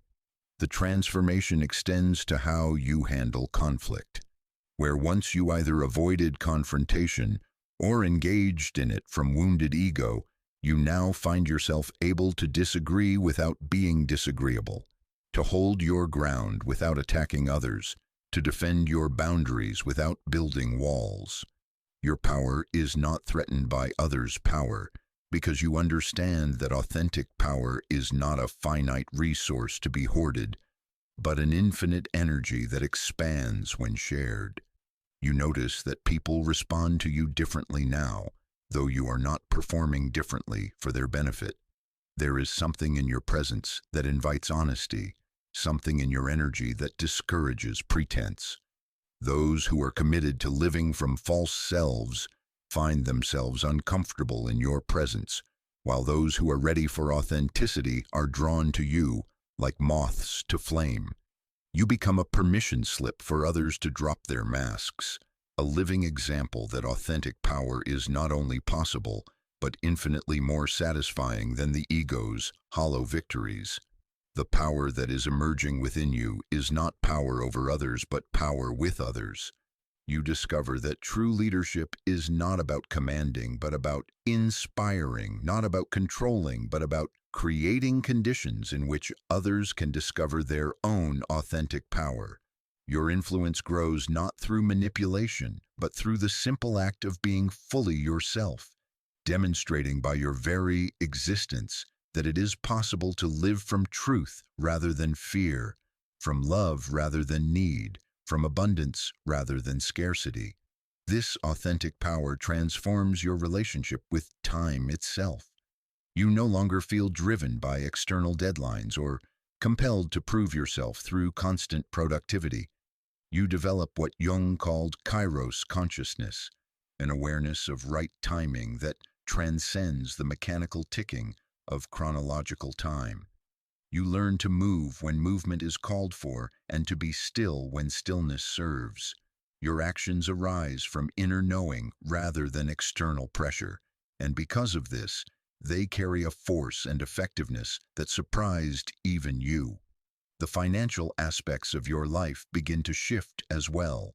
The scarcity mindset that once drove you to hoard resources or compromise your values for security gives way to a deep trust in your ability to create value through authentic expression. You discover that when you align your work with your genuine gifts and values, abundance flows more easily than when you were trying to force success through strategies that violated your authentic nature. Money becomes a byproduct of right action rather than the goal that distorts action. Your relationship patterns undergo the most profound transformation of all. The desperate need for others to complete you, to validate your existence, to fill the holes in your self-worth. All of this dissolves in the light of your emerging wholeness. You no longer seek relationships to escape yourself, but to share yourself. You no longer need others to be different than they are, because you are no longer trying to be different than you are. This shift creates space for connections of unprecedented depth and authenticity. The loneliness that once drove you toward inappropriate connections transforms into a profound capacity for solitude. You discover that being alone with yourself is not a punishment to be endured, but a privilege to be savored. In solitude, you commune with the vast intelligence that is always available within you.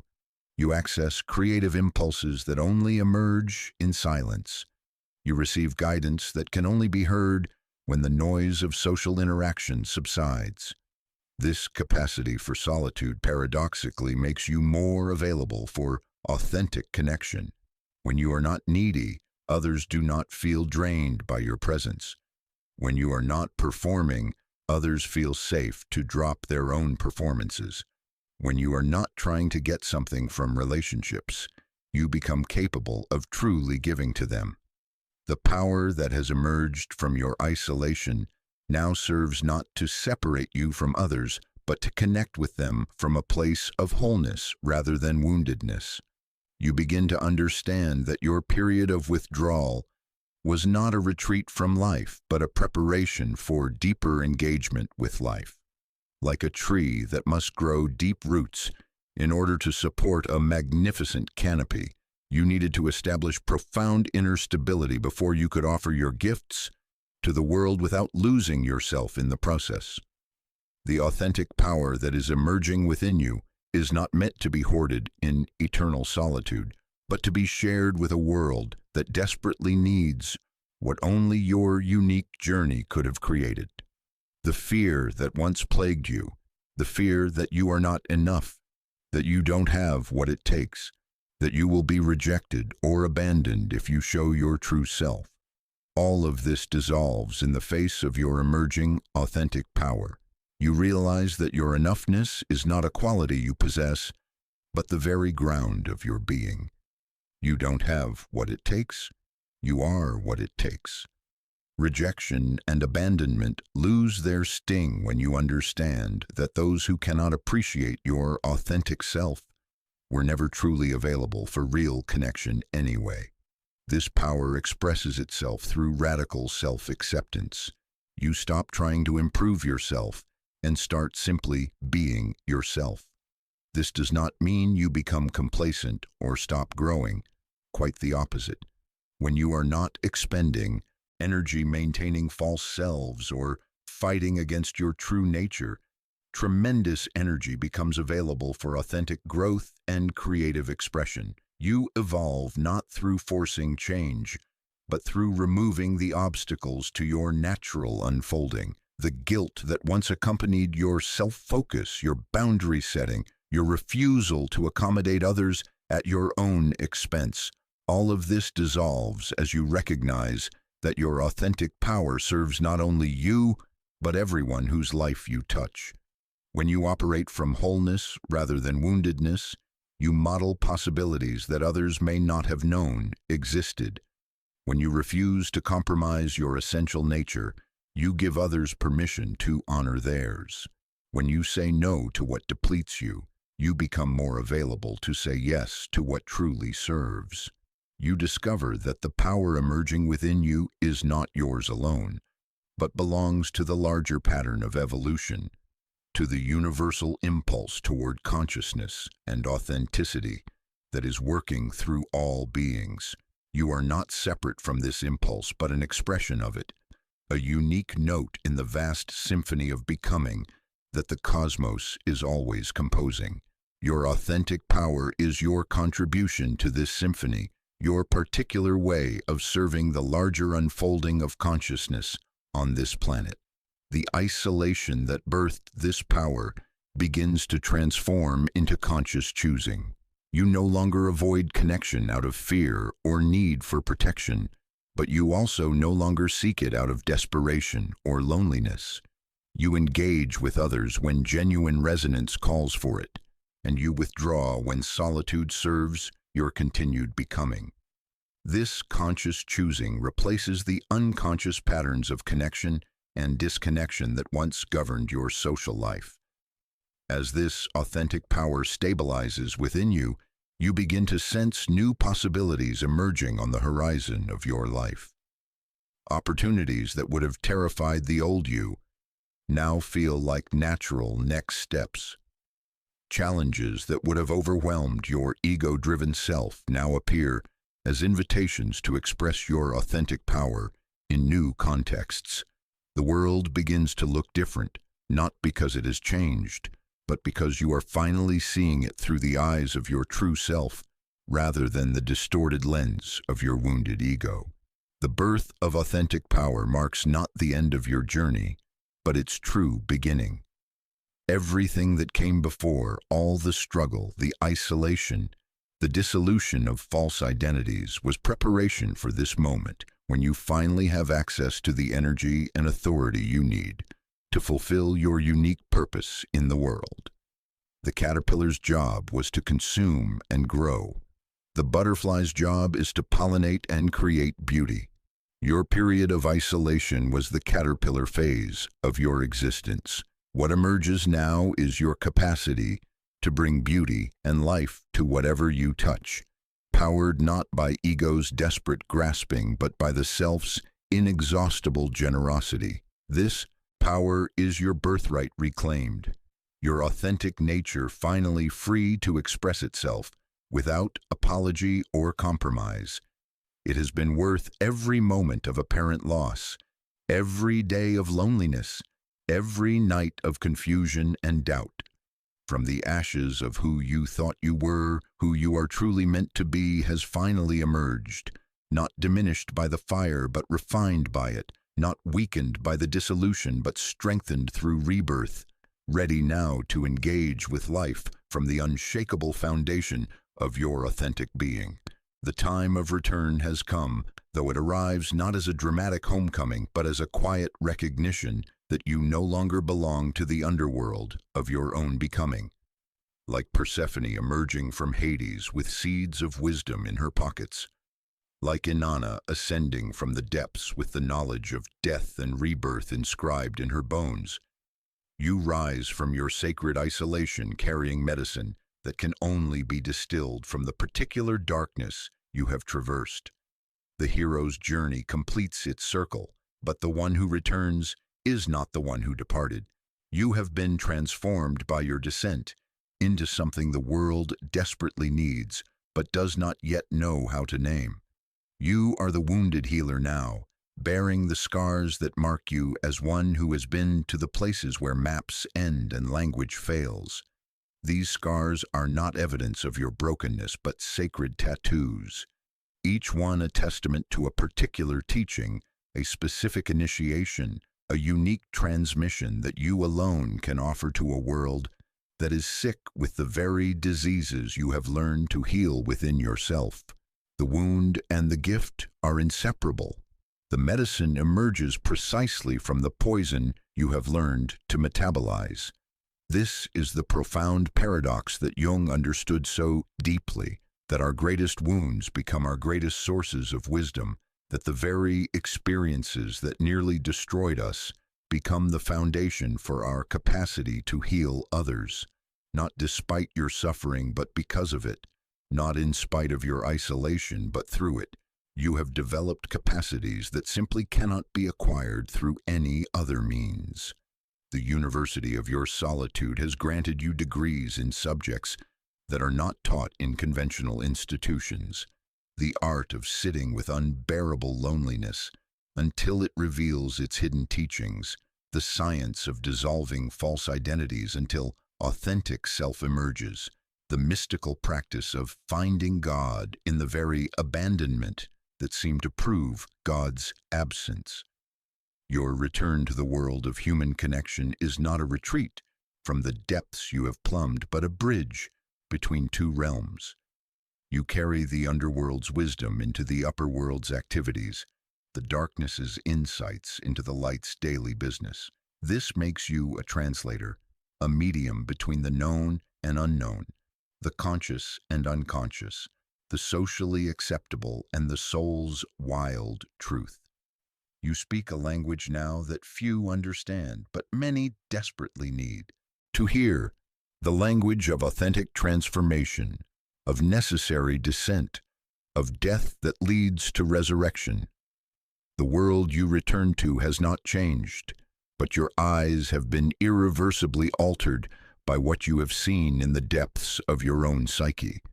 You recognize now the sleepwalking quality of so much human activity, the way people unconsciously avoid the very experiences that would set them free, the elaborate defenses they construct against the uncomfortable truths that could heal them. You see the collective woundedness that masquerades as strength, the shared delusions that pass for wisdom, the comfortable lies that prevent the breakthrough that authentic living requires. But your seeing is not judgmental. It is compassionate, informed by the intimate knowledge of your own resistance, your own attempts to avoid the necessary descent, your own investment in illusions that ultimately served only to prolong your suffering. You understand now that everyone is walking their own version of the hero's journey, whether they know it or not, and that the apparent randomness of their struggles is actually the precise orchestration of their soul's curriculum. This understanding fills you not with superiority, but with profound empathy, not with the desire to rescue, but with the capacity to witness and accompany. Your presence itself becomes healing, not because you do anything in particular, but because you have learned to be with your own darkness without being consumed by it, to hold your own pain without being destroyed by it, to love your own brokenness without being defined by it. This capacity creates a field around you, a space where others can begin to practice the same radical self-acceptance that has become your foundation. You become a living permission slip for others to stop pretending that they are not wounded, to cease the exhausting performance of having it all together, to finally acknowledge the sacred mess of their own becoming. The conversations you have now carry a different quality than the social interactions of your former life. You have lost the ability to engage in superficial pleasantries, not because you judge them, but because depth has become your natural habitat. Small talk feels like speaking a foreign language you once knew but have largely forgotten. Instead, your words seem to pierce through surface appearances, to touch the universal struggles that hide beneath every individual story. People find themselves sharing secrets with you that they have never voiced before, revealing vulnerabilities they didn't know they possessed, accessing wisdom they didn't realize lived within them. This is not because you have developed some magical healing power, but because you have learned to listen with your whole being, not just to the words people speak, but to the silences between the words, not just to what they say, but to what they are trying not to say, not just to their conscious presentations, but to the unconscious, materials that leak around the edges of their carefully constructed personas. Your isolation taught you to hear the subtle languages of the psyche, to recognize the ways that souls communicate their deepest needs, even when the ego is determined to hide them. Your own woundedness becomes your greatest therapeutic tool. The depression that once felt like a curse, you now recognize as an initiation into the soul's own intelligence, a forced descent into regions of the psyche that hold keys to authentic healing. The anxiety that seemed to signal your inadequacy reveals itself as the highly sensitive nervous system of one who has been chosen to feel on behalf of others, to register the collective disturbance that most people have learned to numb or ignore. The addiction patterns, the relationship failures, the career crises, all of these stop being evidence of your deficiency and become credentials for a form of service that only the wounded can provide. But your healing is not complete. It is ongoing, alive, dynamic. You do not return from the underworld cured in some final sense, but rather as one who has learned to live creatively with the eternal dance between wounding and healing, between breaking down and breaking through, between death and resurrection. This makes you authentic in a way that those who offer healing from a place of imagined wholeness can never be. You know intimately the territory your fellow travelers must cross. You have stumbled over the same stones, lost your way in the same dark forests, nearly been consumed by the same monsters that they now face. Your service emerges not from a place of having overcome your humanity, but from having fully embraced it. You offer help not as one who stands above suffering, but as one who has learned to find meaning within it. Not as one who has transcended the human condition, but as one who has discovered the sacred dimensions hidden within that condition. This makes your medicine potent in ways that conventional healing often is not. It carries the authority of lived experience, the credibility of authentic transformation, the power of someone who has been where they are and found a way through. The work you do now, whether it takes the form of formal therapy, informal counseling, artistic expression, or simple human presence, is guided not by techniques you have learned, but by an inner knowing that has been carved into your being by your journey through darkness. You trust this knowing even when it leads you to say things that surprise you, to offer perspectives that you didn't consciously develop, to provide exactly the medicine that someone needs, even when you have no idea why you are saying what you are saying. This is the wounded healer's gift, to serve as a conduit for healing energies that flow not from personal achievement, but from personal surrender, not from individual expertise, but from having been emptied enough to allow something greater to work through you. Your ego, refined by suffering, no longer needs to be the author of the healing you facilitate. Instead, it has learned to step aside and allow the deeper intelligence of the psyche, both yours and the others, to orchestrate the meetings, conversations, and interventions that serve the soul's purposes rather than the ego's agenda. Your return to relationship is guided by entirely different principles than those that governed your pre-descent connections. You no longer seek relationships to fill your own emptiness, to complete your sense of self, to provide the validation that you have learned to give yourself. Instead, you engage with others as a way of sharing the fullness you have discovered in solitude, of extending the love you have learned to feel for your own wounded self, of creating spaces where mutual healing and growth can occur. This shift transforms everything about how you relate. You no longer tolerate relationships that require you to diminish yourself, to hide your truth, to pretend that you are less than you are. Nor do you seek relationships that allow you to remain unconscious, to avoid your own continued growth, to use another person as a shield against the ongoing demands of your own evolution.